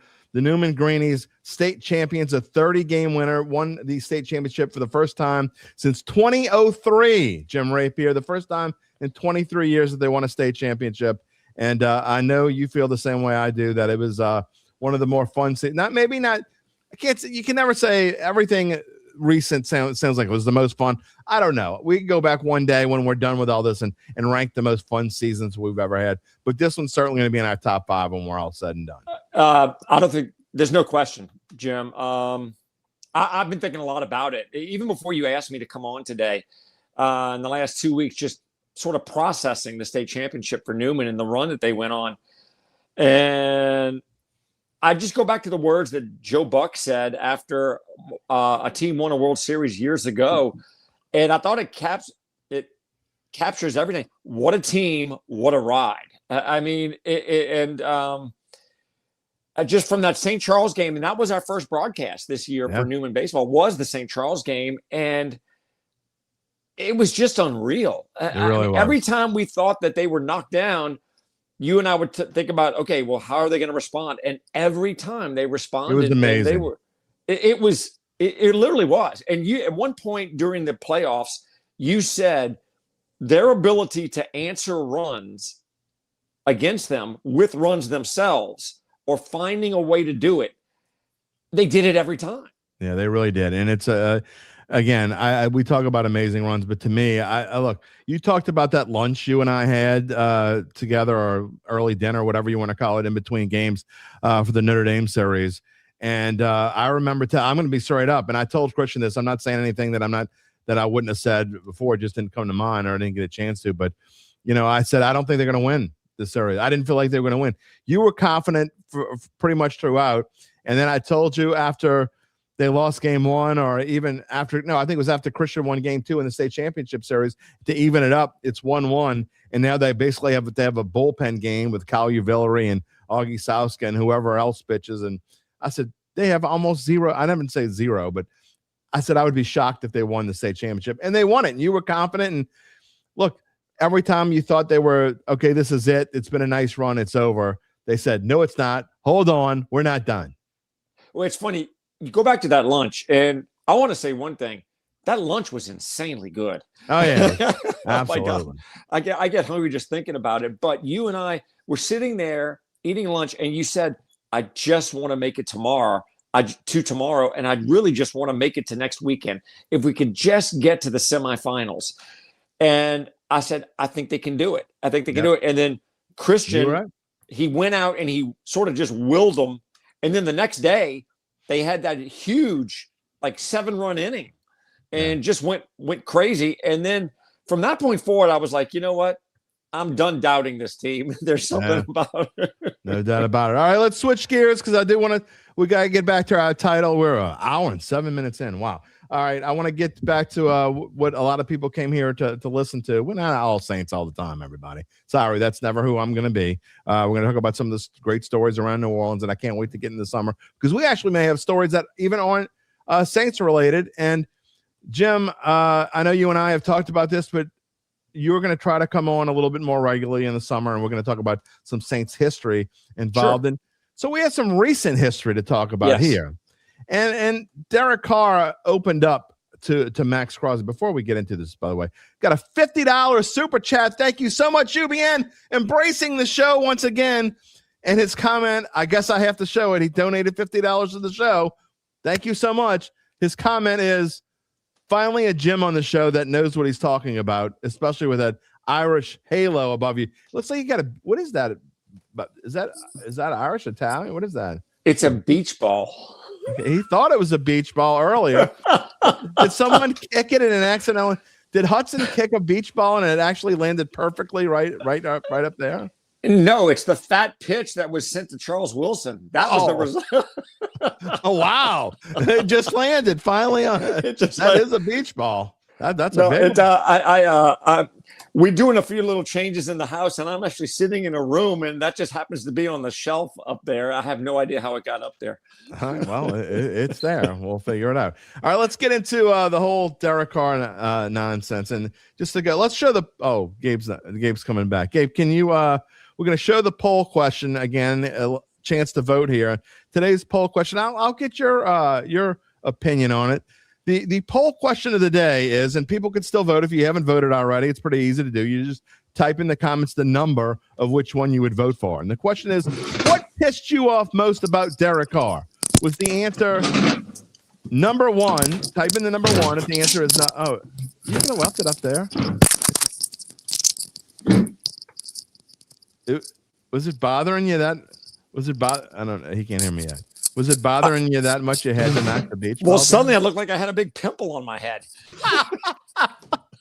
Man, you see what you did, UBN? You got him to knock the beach ball. He's so pissed off about Derek Carr. He's beating up beach balls. All right, the poll question today is, what pissed you off most about Derek Carr? You type in the number one if the answer is nothing. Nothing pissed you off about Derek Carr. And surprisingly, that's leading the poll at 47%. I'm shocked at that, by the way. What pissed you off most about Derek Carr? Type in 2, his refusal to embrace New Orleans. Or type in 3 if your answer is his attitude on Sundays. Or type in the number 4 if It's just his face that pisses me off. That's what pisses me off about Derek Carr. What would be your answer, Jim Ray? In fact, I'm going to vote for you. You tell me what your answer is, and that's going to be your vote in the poll. What would be your answer? My answer on these four? Yeah. Okay. My answer on these four, not embracing the city. Okay. I like that. Two. There you go. Two is just been voted on. When I'm about to say, in terms of I understand the nothing vote. And what I'm about to say is I don't know the man personally. So I don't mean this as an insult, but I don't really know his personality because I don't feel like he ever showed his personality. He's sort of like milquetoast. He's just a player, right? He's a player. He comes in, he does a job. He doesn't look like he has fun playing. Like could you tell that Drew Brees loved playing football? Hell yes, he loved playing football and loved playing it here. Right, and when you show the people down here that you will do anything to try to win a game, you've won Who Dat Nation over. When you embrace the city, it's interesting. All our imperfections and not perfections. Because I'm gonna tell you, no one cooks like we do, and no one parties like we do, and no one music's like we do. When you it's interesting you say that, Jim, because that actually leads me into something. I'm going to end the poll here. So I will show the final results in just a minute but I want to get into something. First off, there are two things I want to get into with exactly what you said. He said he was on Max Crosby's podcast. I didn't realize this was a month ago. So I'm sorry, I'm just getting into it now. I saw another media report on it and actually went and listened to the entire thing. First off, I thought it was interesting that it was an hour and 8-minute podcast. The Saints weren't even mentioned. The Saints were only mentioned one time, and that literally the word Saints came up one time in the first hour.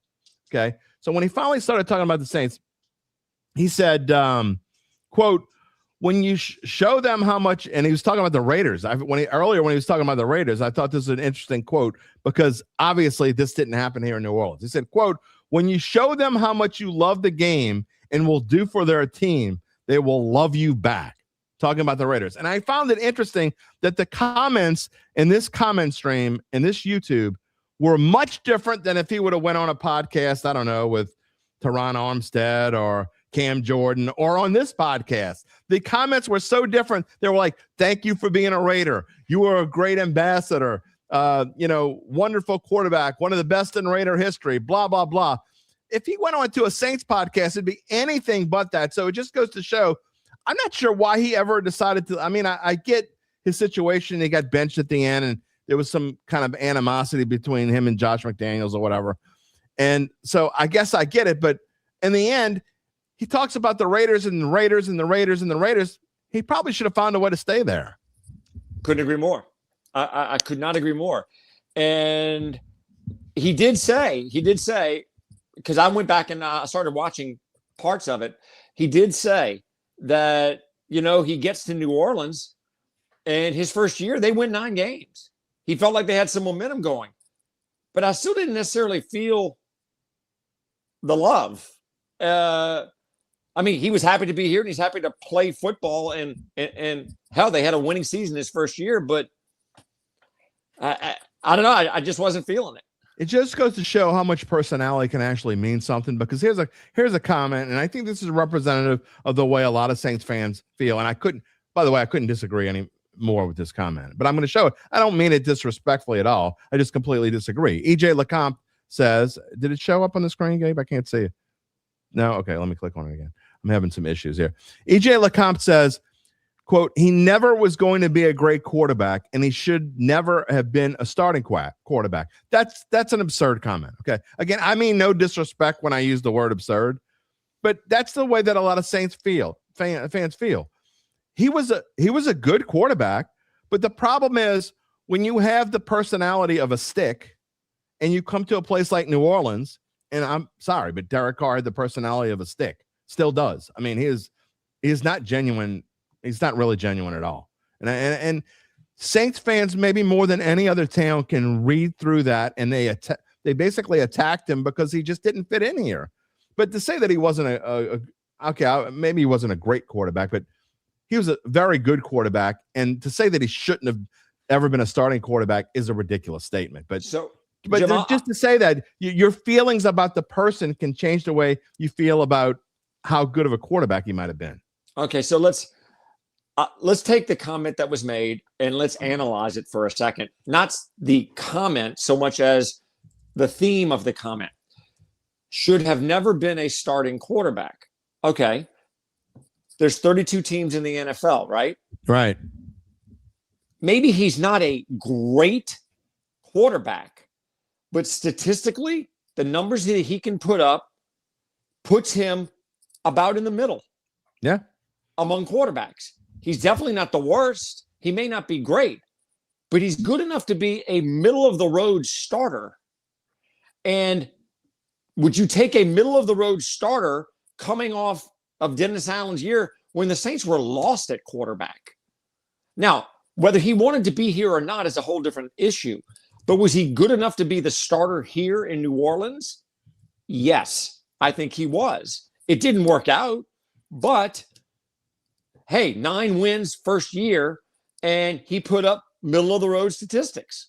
Here's a perfect example of why it's not true. And Earl, there you go. At least Earl, like some fans can admit, as much as I dislike him, he definitely was a starter, though. Yeah, that's the point I'm making. I agree. A-Town joking that he would have picked option 5 for Carr, meaning basically none of the above. But here's the thing about Carr. I mean, you can't say he wasn't good enough to be a starter. In the history of the NFL, Derek Carr has the 22nd most passing yards in the history. Let me say that again. The history of the NFL. Here, and Adam Varner posted some of his stats earlier here in New Orleans. Look, were they great? No. He played 17 games. He was 8-9. But in those 17 games, which is basically a full season, not basically, it is full season. I'm sorry, that's the average. He played. I take it back. He played 27 games. So 27 games in New Orleans. He threw for 6,000 yards. He had 40 touchdowns. He had 13 interceptions. A 40 touchdown to 13 interception ratio is pretty damn good. And over his career, threw 257 touchdowns to 112 interceptions. I mean, we can hate him. You can hate him all you want, but in the grand scheme of things, he was a pretty good quarterback. But when you have the personality of a stick, it's not going to help your cause any. I agree. I agree. And Jim, one thing that in prepping a little bit for the show, and I want to touch on the interview he had with Max on the Max Crosby podcast. He was talking about life away from football. Yep, a little bit. Did. And I'm going to somehow connect our previous guest with what we're doing here. No, I'm not calling Christian Sauska Derek Carr, but he played Little League Baseball.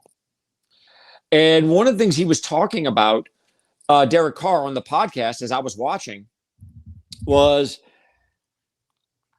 when you're in the season, you don't realize how much you're actually away from your family and how much you're grinding and you're on to the next game. You can think you come home and you devote some time to them and everything, but you don't realize. And he was relishing the fact that he gets to be with them a lot more now and do things. And he's coached some Little League. But he says that when he's watching his kids play, he can't sit with the other parents. And at first I was a little taken back by as to why. It's funny you mention that, and I'm going to let you get right back. But it's funny you mention that because I have about 6 bullet points here. And of all the interviews, that's one of only 2 that doesn't have to do with the Saints.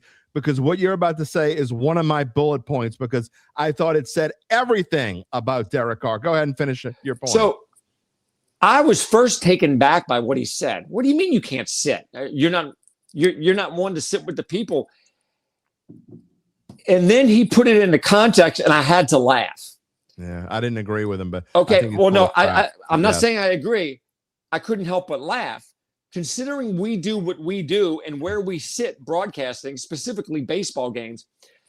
He was talking about the parents that get so wound up and so uptight, they're yelling and screaming. And he goes, and the weird part about it was the pitching is a pitching machine. Yeah. And they're getting upset about that.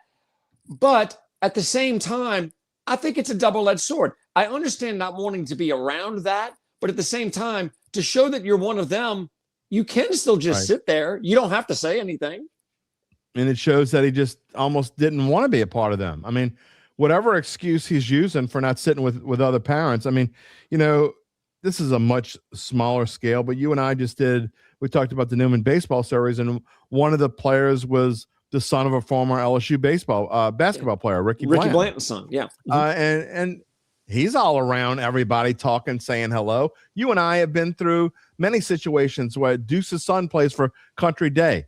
Right. Deuce is always around all the other fans. He doesn't care if people come up and talk to him. Back when Peyton and Eli were playing, Archie Manning used to be at all those games. Still does. Still, it went to all of Archie's games at Newman. And you and I would see him whenever we'd go a Newman game. He didn't care if people went up to him. I mean, even Peyton. You'd see Peyton at a Newman game sometimes. You'd see Eli at a Newman game sometimes.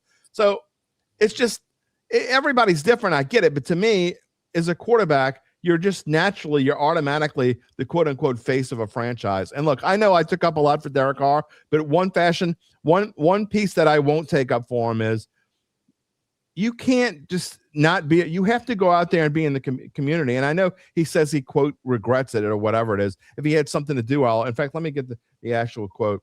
He says, quote, "I wish more than anything, when I first got there, meaning New Orleans, I really didn't get that community aspect like I did with the Raiders for that first month." Got to bring the Raiders into it again. Blessed a lot of families. I wish I would have done that sooner. He says, he also says,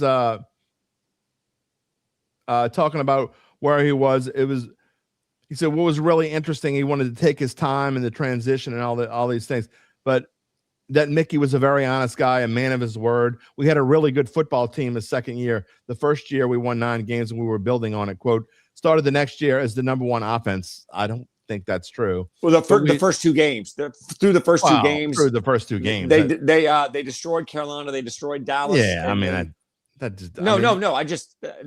what he's referring to. I mean, it's just, to me, the thing about just, you really didn't get the community. He jokes also about how it's different in the South, that when he got here and they won the first game that they won, he's talked about how people would left balloons and presents at his doorstep and they wanted to come knock on his door to tell him hello. And he opened up the door and they would just walk in, because that's what we do around in here. Kind of true.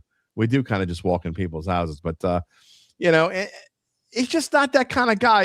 He was never the kind of guy who could embrace himself to the city, because I just don't think he had it in him. And I don't know. And that's what the big difference is between he and Tyler Shuck so far, is that Tyler Shuck is going to all these things. He's gone and done the Savannah Bananas and said hello to people and going to this festival and that festival. And to me, you don't have to be Drew Brees, but you have to have a personality and you have to be out there and say hello to people. Jim, I'm glad you brought up Drew Brees, because wasn't it Drew? And I'm going to paraphrase his quote. Hopefully I don't mess it up too badly.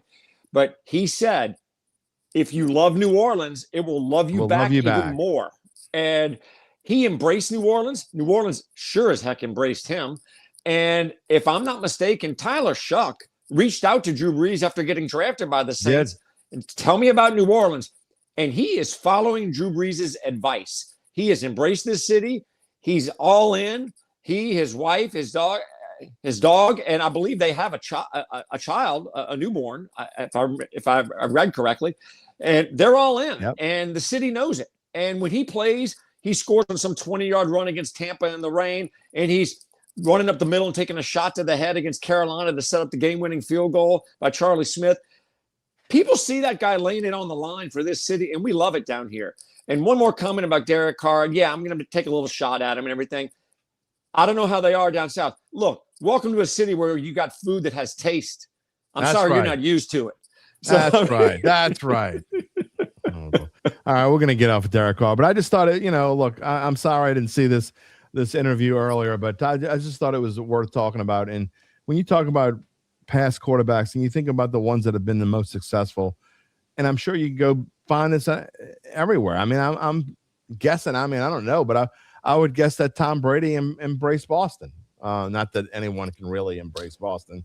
Not an easy city to embrace, but to me, that's part of it. I mean, that's part of what you sign on to do. I know that Tom Brady gave, he would always give part of his contract. he would give the hometown discount so the Patriots would have enough money to sign offensive linemen. All right, Jim, I have a question for you. You know, you like to throw your polls up there, so I'm going to ask your opinion on something. Okay. I'm going to interview you for a few seconds, okay? All right. Would you say, and I'm going somewhere with this, I promise, would you say that Derek Carr felt like a rental? Yeah. I mean, Okay. I don't think he was supposed to, but he did.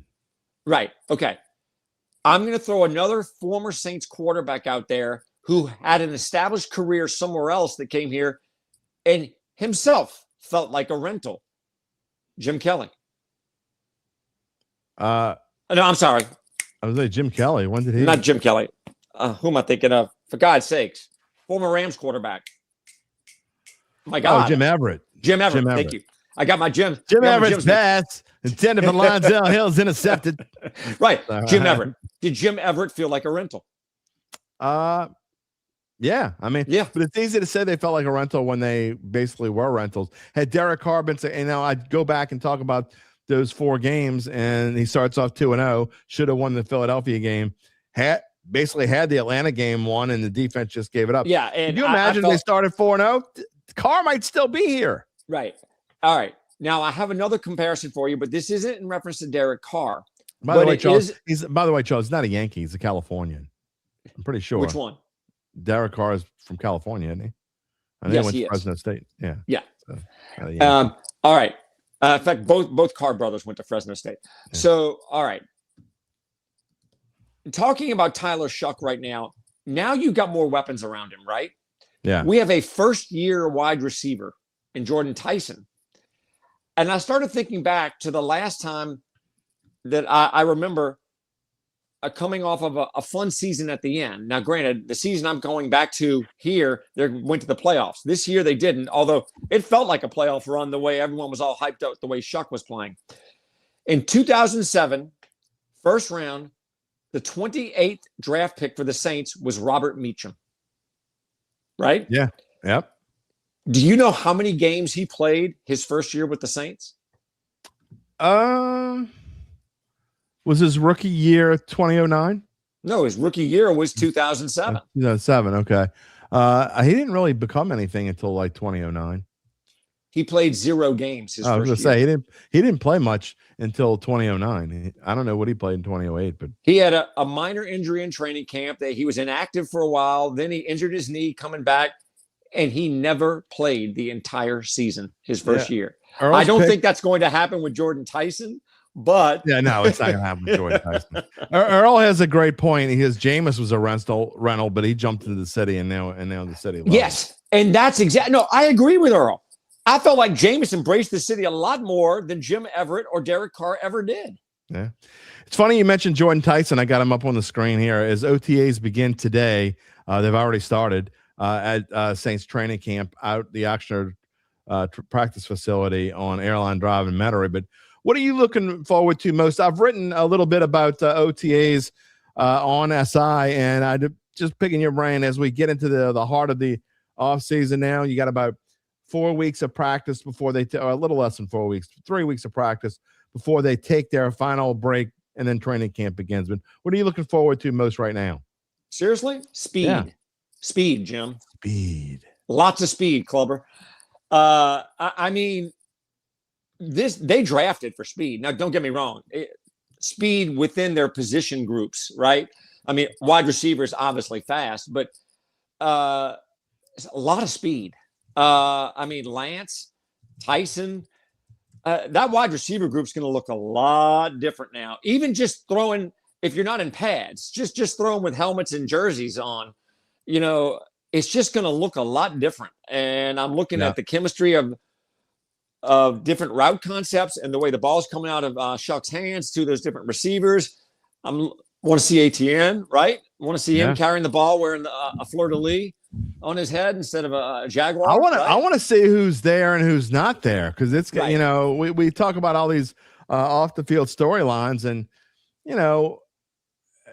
we can say Alvin Kamara, obviously he's not going to be there in the beginning. Whether he shows up later, we'll find out. Cam Jordan, we don't know if he's going to be a Saint or not. We already know Taysom Hill's not going to be. We already know Demario Davis has moved on, but it's interesting.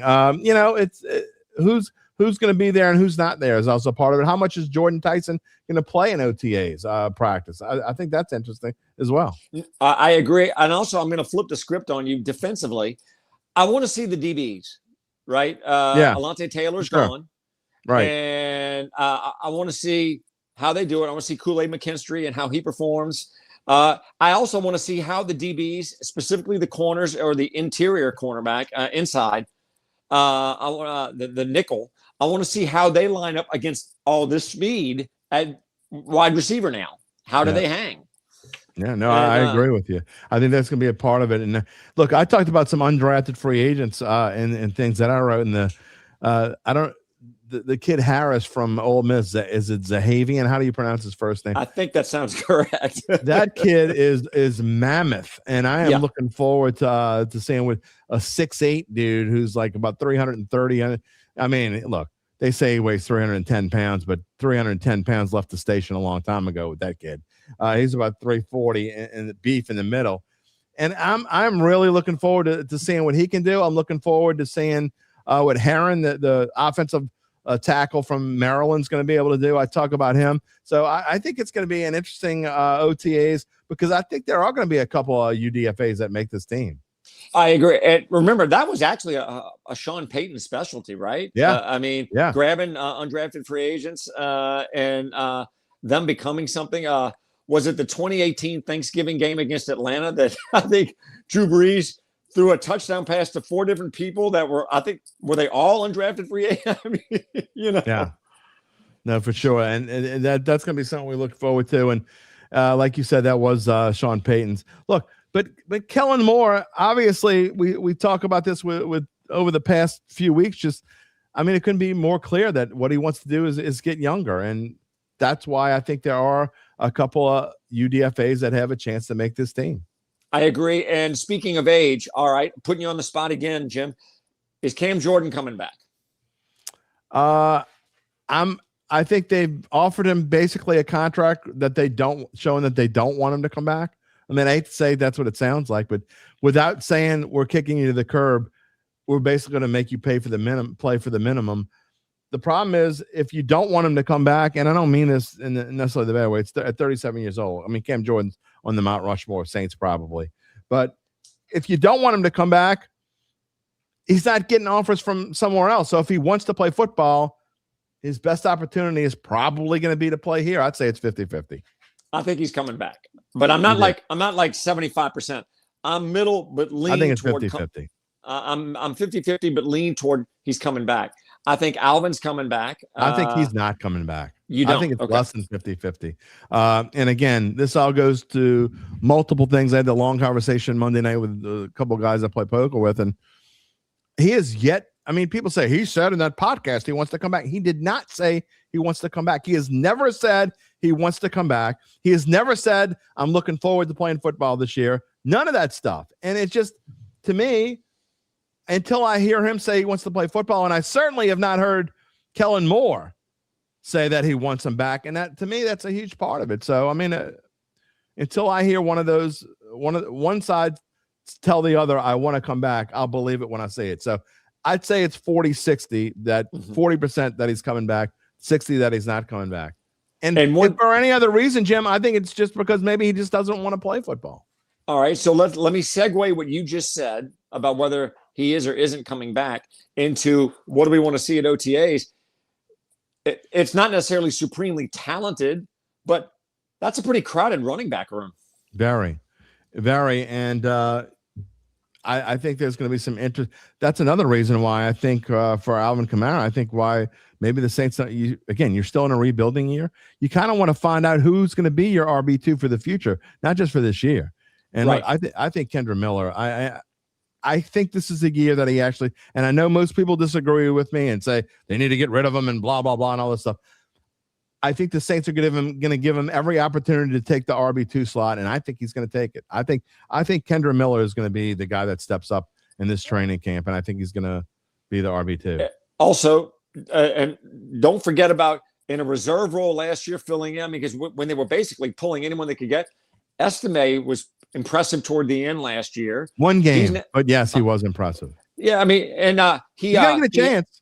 Yeah, but then there's the kid from Kansas, University of Kansas. Devin Neal, yeah. Devin Neal, and he scored the play that somewhat finished his season because of the hamstring injury, but was a great touchdown run against, I believe, Carolina. Yeah. And in the Dome. And he was pretty impressive. And we also talk about UDFAs. I just want to throw this name out there, but I wrote about him on SI.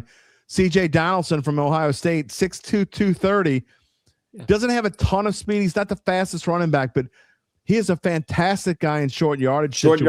Oh, yeah. And he scored 34 touchdowns the past 3 seasons. Didn't have a ton of yards last year with Ohio State, but he had 11 touchdowns last year with the Buckeyes. And when they needed a yard or 2 yards, that's the guy they went to. And it wouldn't surprise me at all if he gets a chance to make this team, or at least be on this practice squad and at some point get a chance to come up. I love those type of fullback types, Jim, the lead backs that they're your short yardage specialists. You know, like if they burp hard enough, they gain a yard and a half, right? Right. Sure. Yeah. John Rodenberger, half a yard. Right. Hart says the talent's always been there with Miller, but the availability's never been there. I agree, but availability is the number one talent. Lancey had his chance and couldn't take the spot. Well, guess what? He's going to get another chance. Whether you don't want him to, I know people, again, he's a guy that people love to hate, but they'll forget they hate him if he comes out and stays healthy. And because I'm telling you right now, if he stay again, I know it's a big if, whatever, lots of big ifs. Alvin Kamara's had tough time staying healthy the past 4 or 5 years as well. But if he stays healthy, I'd be surprised if Kendra Miller is not the RB2. I just think that's the direction they want to go in. They're going to give him every opportunity. So he had a chance, but guess what? He's going to get another chance whether you want him to or not. My opinion. I agree. Look, I think Kellen Moore right now has got to be smiling because a year ago at this time, he looks at what he inherited and what he was going to have to try to fix. And here we are a year later, and he's got a lot more tools at his disposal, right? Yep.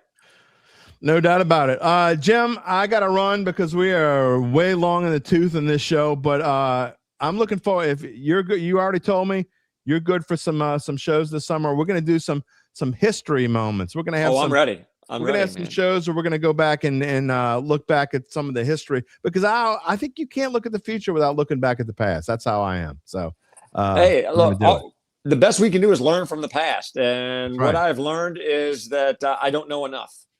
we'll have some fun segments this summer as you get a little break from your real job. And, it's a way for us to be able to continue talking. I'll look forward to talking to you again soon, my friend. You got it. Thanks so much, Jim. Thank you, bud. All right, Jim Rapier. I spent a lot of my about 40 nights a year with Jim Rapier. Sometimes, some years more. Maybe it was a little more this year. We had a lot of games this year, so it might have been more than that. I don't know, but we had some fun times together. I just love my time with him and all my crew at VSN.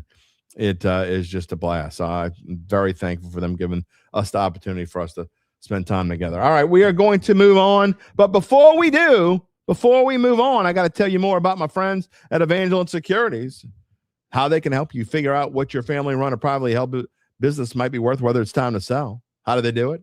Well, come on, man. I mean, they're Evangeline Securities. How do they do it? After their complimentary valuation of your company, if you decide to proceed, Native New Orleanian Nick Braden and the folks at Evangeline, they'll begin an extensive auction process from among established private equity funds from around the whole wide world. They'll maximize the return for the founder and his or her family. Evangeline Securities, they're the top producer on their platform. There are very few companies like them in this area, and 0.0 with their dedication and success. They're fully licensed. They're ready to serve you. So get in touch with Nick and Ron about what's really important, and it certainly ain't Derek Carr. You know what's really important? The rest of your life. You can find them at www.evangelinesecurities.com. Oh, boy. Dude stays hurt, Lance. Hurt when he left college, hurt the area. You don't have to count on him. You don't have to count on him. Saints fans don't have to count on him. But I'm telling you right now, Saints administration, they are counting on him. I'm telling you right now, that's what they're doing. If he can do it, I get it. I can't wait. August the 15th. Y'all I told you he wasn't going to stay healthy. Y'all just can't wait till he. That's another thing. Y'all better not be rooting for the guy to get hurt. Y'all used to root for a certain player. I'm not going to, maybe a certain player that was on that we talked about on the show today. Don't root for players to get hurt, y'all. Come on, man. Y'all don't do that. Philip says he was late getting here. What do we say about Audric Estime? Not a whole lot. What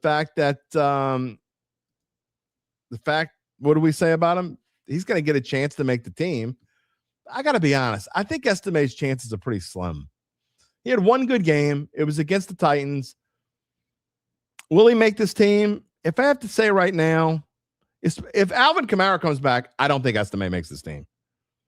So I think he's the if there should be anyone that's rooting against Alvin Kamara coming back, it should be Audric Estime, because Kendra Mill is making this team, barring they're tired of, he gets hurt again and they're tired of it, and he gets hurt in training camp and they're tired of it and they get rid of him.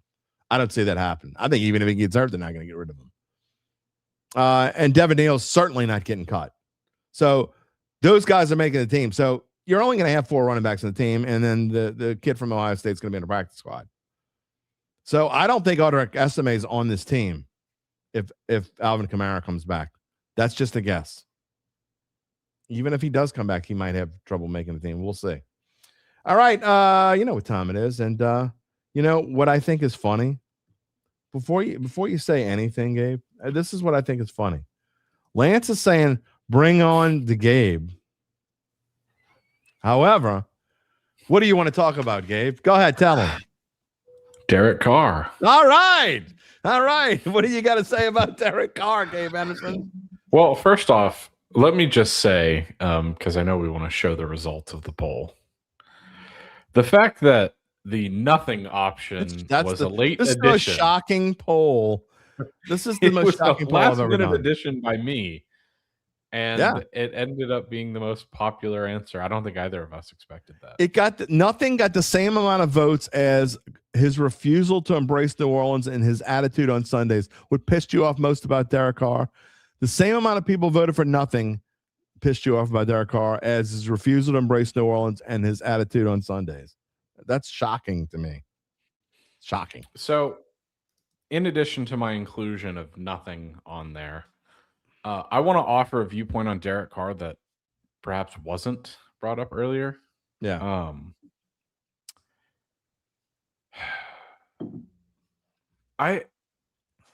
Is he perhaps misunderstood a little bit? Not to make him up to be this complex character. No, look, I've taken up for Derek Carr as much or more than anyone in the local media scene. Okay.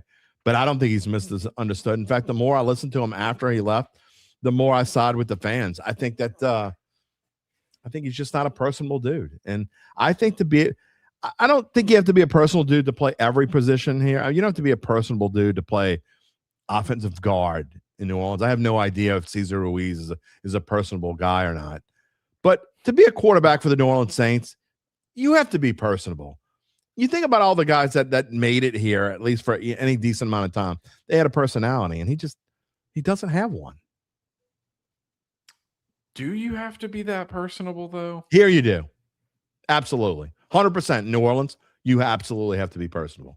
100% in New Orleans.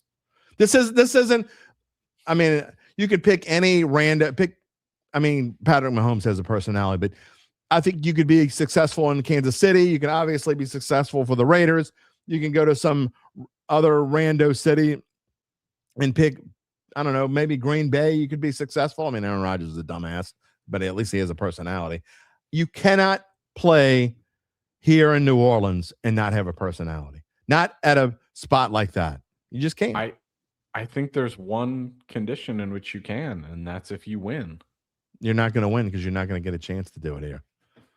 I mean, well, I think I'm just trying to be fair to the guy because, I mean, we spent an hour and 45 minutes essentially just between some of the comments here and some of people in the comments just ragging on him. You got to think.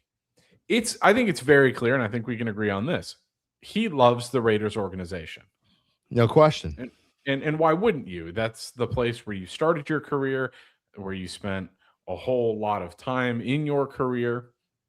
For all intents, into all intents and purposes, that is your first love. And he was kicked to the curb like he was nothing. When the Chargers won Drew Brees' first love. Played there 4 years. He's not Derek Carr, though. Well, he's much more personable than Derek Carr. Joe, I agree with you wholeheartedly. Joe DiStefano says you should show an attitude of gratitude while you're playing a game for millions of dollars anywhere you play. And I look, as a guy I'm not going to mention any names today. Maybe one day we'll get into it. There's a lot of guys I've covered through the course of my career I thought were just a-holes and couldn't get rid of them. Everyone hated Carr as soon as he got here. UBN says, what do you expect from him? I don't think everyone hated him from the get-go. There were a lot of people who were not fans of his signing. But so, you know what? It wasn't like it was after a little bit. I don't think it was that bad in the beginning. Go ahead. So I'm just, and I don't take this wrong. I'm not disagreeing with you guys' stance earlier. Everyone can have their own stance on this. I'm just trying to reason with this whole situation from his point of view. So you gave your everything to an organization that you loved, right? And they kicked you to the curb like you were a piece of trash. They did. You go to a new organization. It's understandable that you will be a little reserved given what you just went through personally. He wasn't reserved on the field when he was yelling at his teammates. But I mean, I think that's what got a lot of, and that's why when you're put that one in there.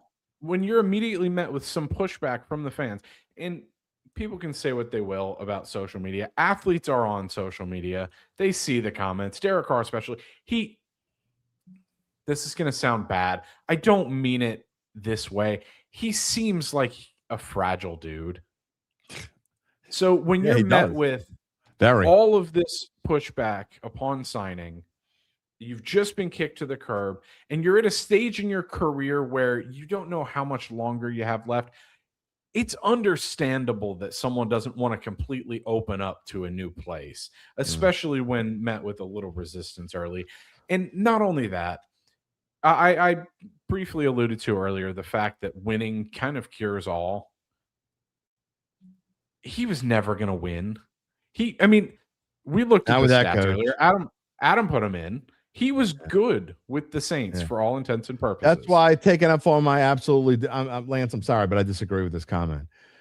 He was a mid-tier quarterback. He wasn't a mid-tier quarterback. He was better than a mid-tier quarterback. I'm not going to go out and say he was a top 6 or 8 quarterback or whatever, but his stats show that he was better than he's 22nd in the history of the NFL in total passing yards. Better than a mid-tier quarterback. Should have excelled in our conference and with Kubiak.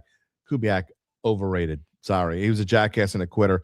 That's true. And who pouted when he didn't get his way. That I agree with. But I mean, the one thing again that I will take up for Derek Carr is he doesn't get enough credit for as good of a quarterback per se that he was. It just didn't work out here. And again, we got to remember who his coach was. Dennis Allen. Look, I don't regret anything. Dennis Allen was in way over his head. I said he should have been the coach, and I was wrong about Dennis Allen too. But Dennis Allen should have been gone long before he was going. Had the Saints moved on from Dennis Allen and brought in a real offensive-minded coach and not just Kubiak, a young offensive coordinator, Kubiak. Even if Kubiak turns out to be something when he was here, I thought he was in over his head too. And I'll things could have worked out differently with someone else. Is there a potential that Derek Carr knew this potentially wasn't the best fit, but Dennis Allen, having coached him and believed in him before, kind of said, hey, we'll pay you $40 million. Come be my quarterback again. And Derek Carr's not a personable guy. He's not going to come out with this whole spoken apology to the city of New Orleans. But is it possible that him financially helping the Saints on his way out was kind of an olive branch? Maybe it could have been an olive branch, but and again, I don't know the whole situation, but maybe there's more. None of us ever will. But maybe there's more to the story, and that was a one way of saying, I'll give you back the money if we just leave it like it is and nobody talks about it again. It could have been that too. Appley says Derek Carr was like the big city boy coming to the South and not even attempting to get it. I can't disagree with that. There's a couple more, but I'm ready to move on. You're met with resistance immediately upon joining a place. I can't necessarily say I blame him. Again, though, I don't. You weren't here when he first got here, were you? I don't think it wasn't necessarily like 20. He signed in the offseason of 2022, I believe. I was with the Advocate at the time. Okay, well, they didn't start dissing on him until the offseason of 2023 because he just wasn't seen anywhere. There were people online that did. Even the Lances of the world and said, I mean, and here's one more comment I'll show. He says, I wanted him bad when the Raiders benched him. I mean, there were a lot of people who wanted him. Look, I thought it was a great signing at the time. I thought it was a really good contract. It just didn't end up working out right. Well, what I think it was just a shitstorm that I think a lot of people are blowing out of proportion. He never embraced New Orleans. No one is going to disagree with that. Right. And I think he even said as much. Yeah, he was also never going to win anything significant. Probably not. The Saints, when he joined, were not in a position to win. No, and they never really made themselves in position to win. You almost wonder if it was kind of like they would lose from the they were doing their best to like continue the Sean Payton days, and it just didn't work. So, all right, time to move on because we got about 5 minutes before I want to hit the button on this show. Quickly, Dat Date. I kind of did what I did before. I told you I would kind of sort of promise. I got some birthdays for you, Dat Date in history. We passed it up last week. We missed a chance to talk about it, but this past Sunday, the second greatest coach in Saints history, but the guy who led the Saints out of the abyss for the first time ever, Jim Mora, who has been a guest on the show before. How old do you think he turned this past Sunday? Oh, connected. He's old. Don't look. Don't you? I don't even have a guess. Well, I am actually looking up Jim Mora because I've been ever since I've been thinking about guests. Earlier, you posed the question: was Christian the smartest person that's been on the show? When I think of a guest, when it pops into my mind, I look up where they went to college. Right now, so far, he is the only Ivy Leaguer. Is he really? Of all the guests that we've had, so far, I haven't done extensive research on all of our guests, but all right.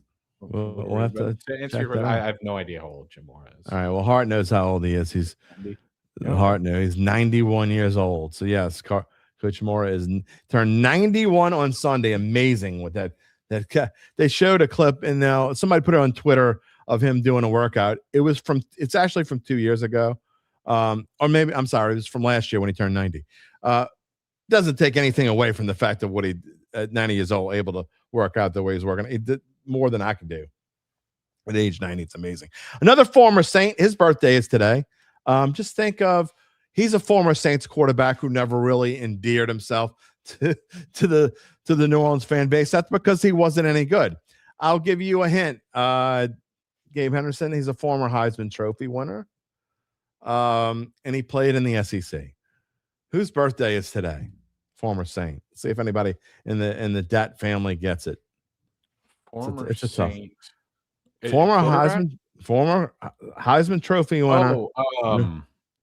The Florida guy. Yeah, whose name escapes Florida, me right now. That's correct. That is correct. Oh my God. There it is. There it is. Yes. Lance got it. Danny Werfel. It's hard to say.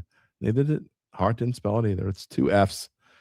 I mean, if you're Danny Werfel, you got to have two F's in your name.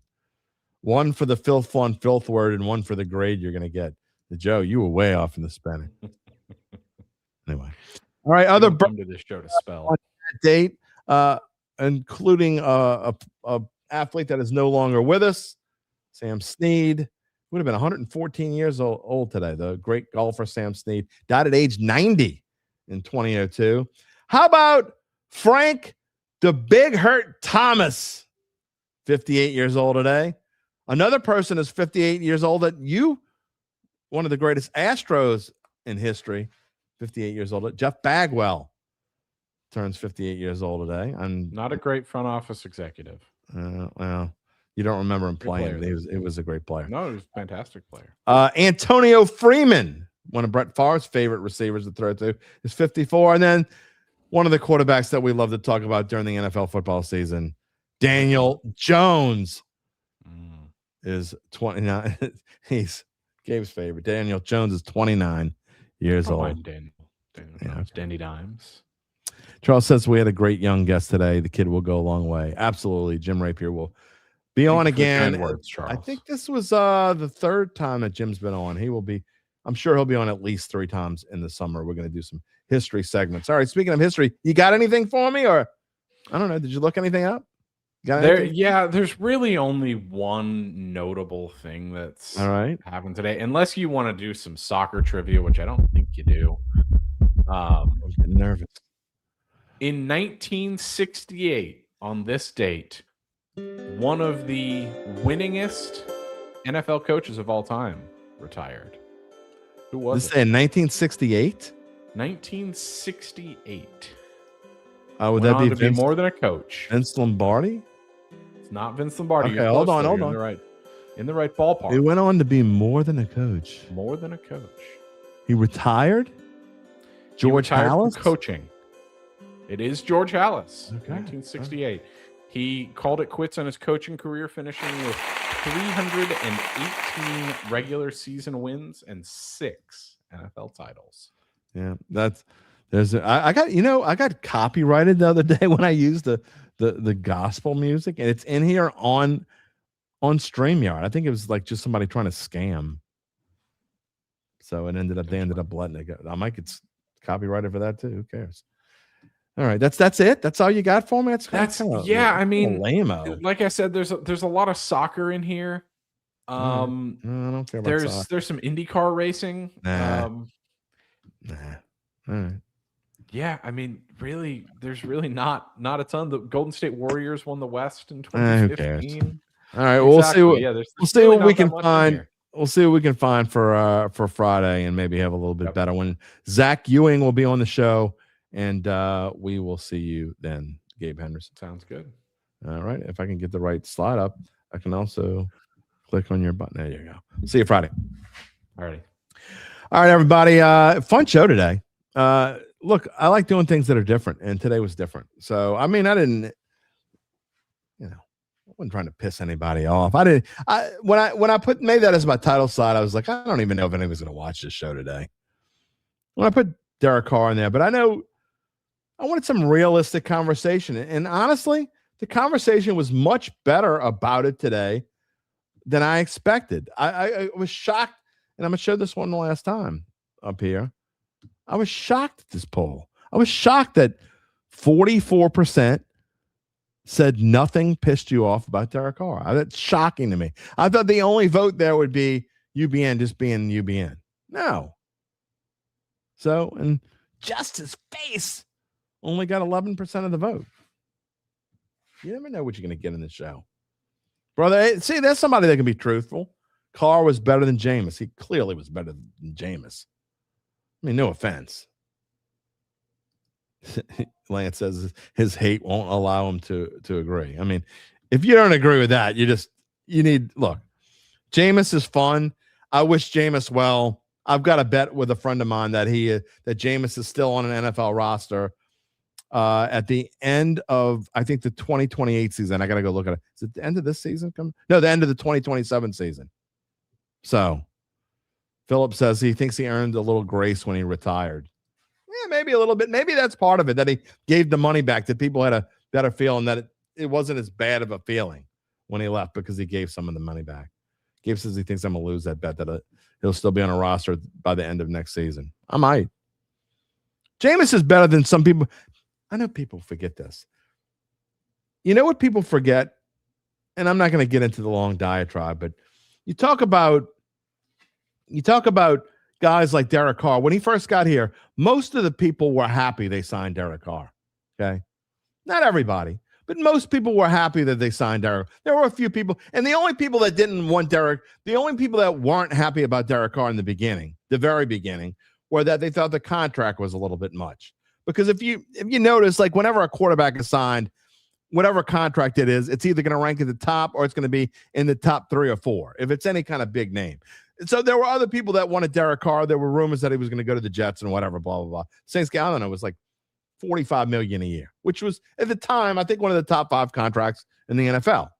Now, very quickly, it moved out of the top 10 because, Trevor Lawrence and Dak Prescott got his contract, and I think Mahomes soon signed his contract and whatever, blah, blah, blah. But most people wanted Derek Carr. What people don't remember, and I don't care you could say whatever you want out there. I've got receipts. I can go back to my old shows and find them. Okay. People, when Jameis left, there was this controversy. More people wanted Andy Dalton to be the quarterback than Jameis went. Sorry, now Jameis got hurt and he couldn't play for a lot of it. But when Jameis was ready to come back, there weren't a lot of people that were upset that he wasn't playing. I was one of them. I didn't like playing Andy Dalton was ridiculous. Again, I have receipts to show to back this up. But a lot of people don't remember that they were not Jameis fans. Now they love him because he's funny and he's playing for somewhere else and he's not your starting quarterback and blah, blah, blah. And he's cool and he's funny to watch. And when he does the, I'm going to eat some dubs, it's funny now. But people didn't think it was funny then. They didn't not want Jameis Winston to be their quarterback. And actually the downfall of this team started, to me, the downfall of Dennis Allen started when he refused to put Jameis Winston back in the game. That's a whole different story. We could talk about maybe we'll talk about it in the summer. I don't know. But the majority of people were not for Jameis Winston. So some of you will say this, I said that, I said that, whatever. Show me your receipts. I don't believe you. Because I was one of the few that was for Jameis. Brother Aaron, this is still true today. Nobody threw a prettier INT than Jameis Winston. You know how hard it is to throw 5,000 yards, throw 30-plus touchdowns and 30-plus interceptions? He's still, I'm almost positive, is the only person that's ever done it. But, you want to talk about something that Jameis had that Derek Carr didn't have, doesn't have, never will? That's what Gabe talks about. He's going to be a broadcaster one day because he's got it. Jameis Winston has it. You want to talk about somebody? Does he have his own podcast, Gabe? I don't even know. If he doesn't, he doesn't. He says he doesn't. He should, damn it. I would listen and watch that podcast if Jameis Winston had his own show. That dude is entertaining. He is just entertaining. Anyway. I hope we were entertaining today. We're about to say bye-bye. Our next show is Friday. This Friday at 11 a.m. Central Time. We are fully rested. We're ready to go. I do have vacation coming up in not next week, not the week after, but the week after that. So the 3rd week of June, I'm out. Now, I may do one show from Tennessee. We're going to be at Pigeon Forge, Tennessee. Son is coaching, grandson is playing, and then one of the Travel Ball World Series, whatever it is. But maybe I'll do one show from out there. We'll see how it goes. But you can follow all my work on SI because I will be doing some of that while I'm out there and continuing to do it every day. So check me out. All you got to do is Google On SI Saints.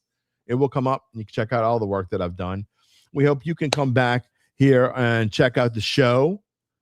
Again, Friday, every Monday, live every Monday, Wednesday, and Friday, live at 11 a.m. Central Time. If you have not yet done so, please give us the thumbs up. Please subscribe to the Dattitude podcast on YouTube. We thank you so much.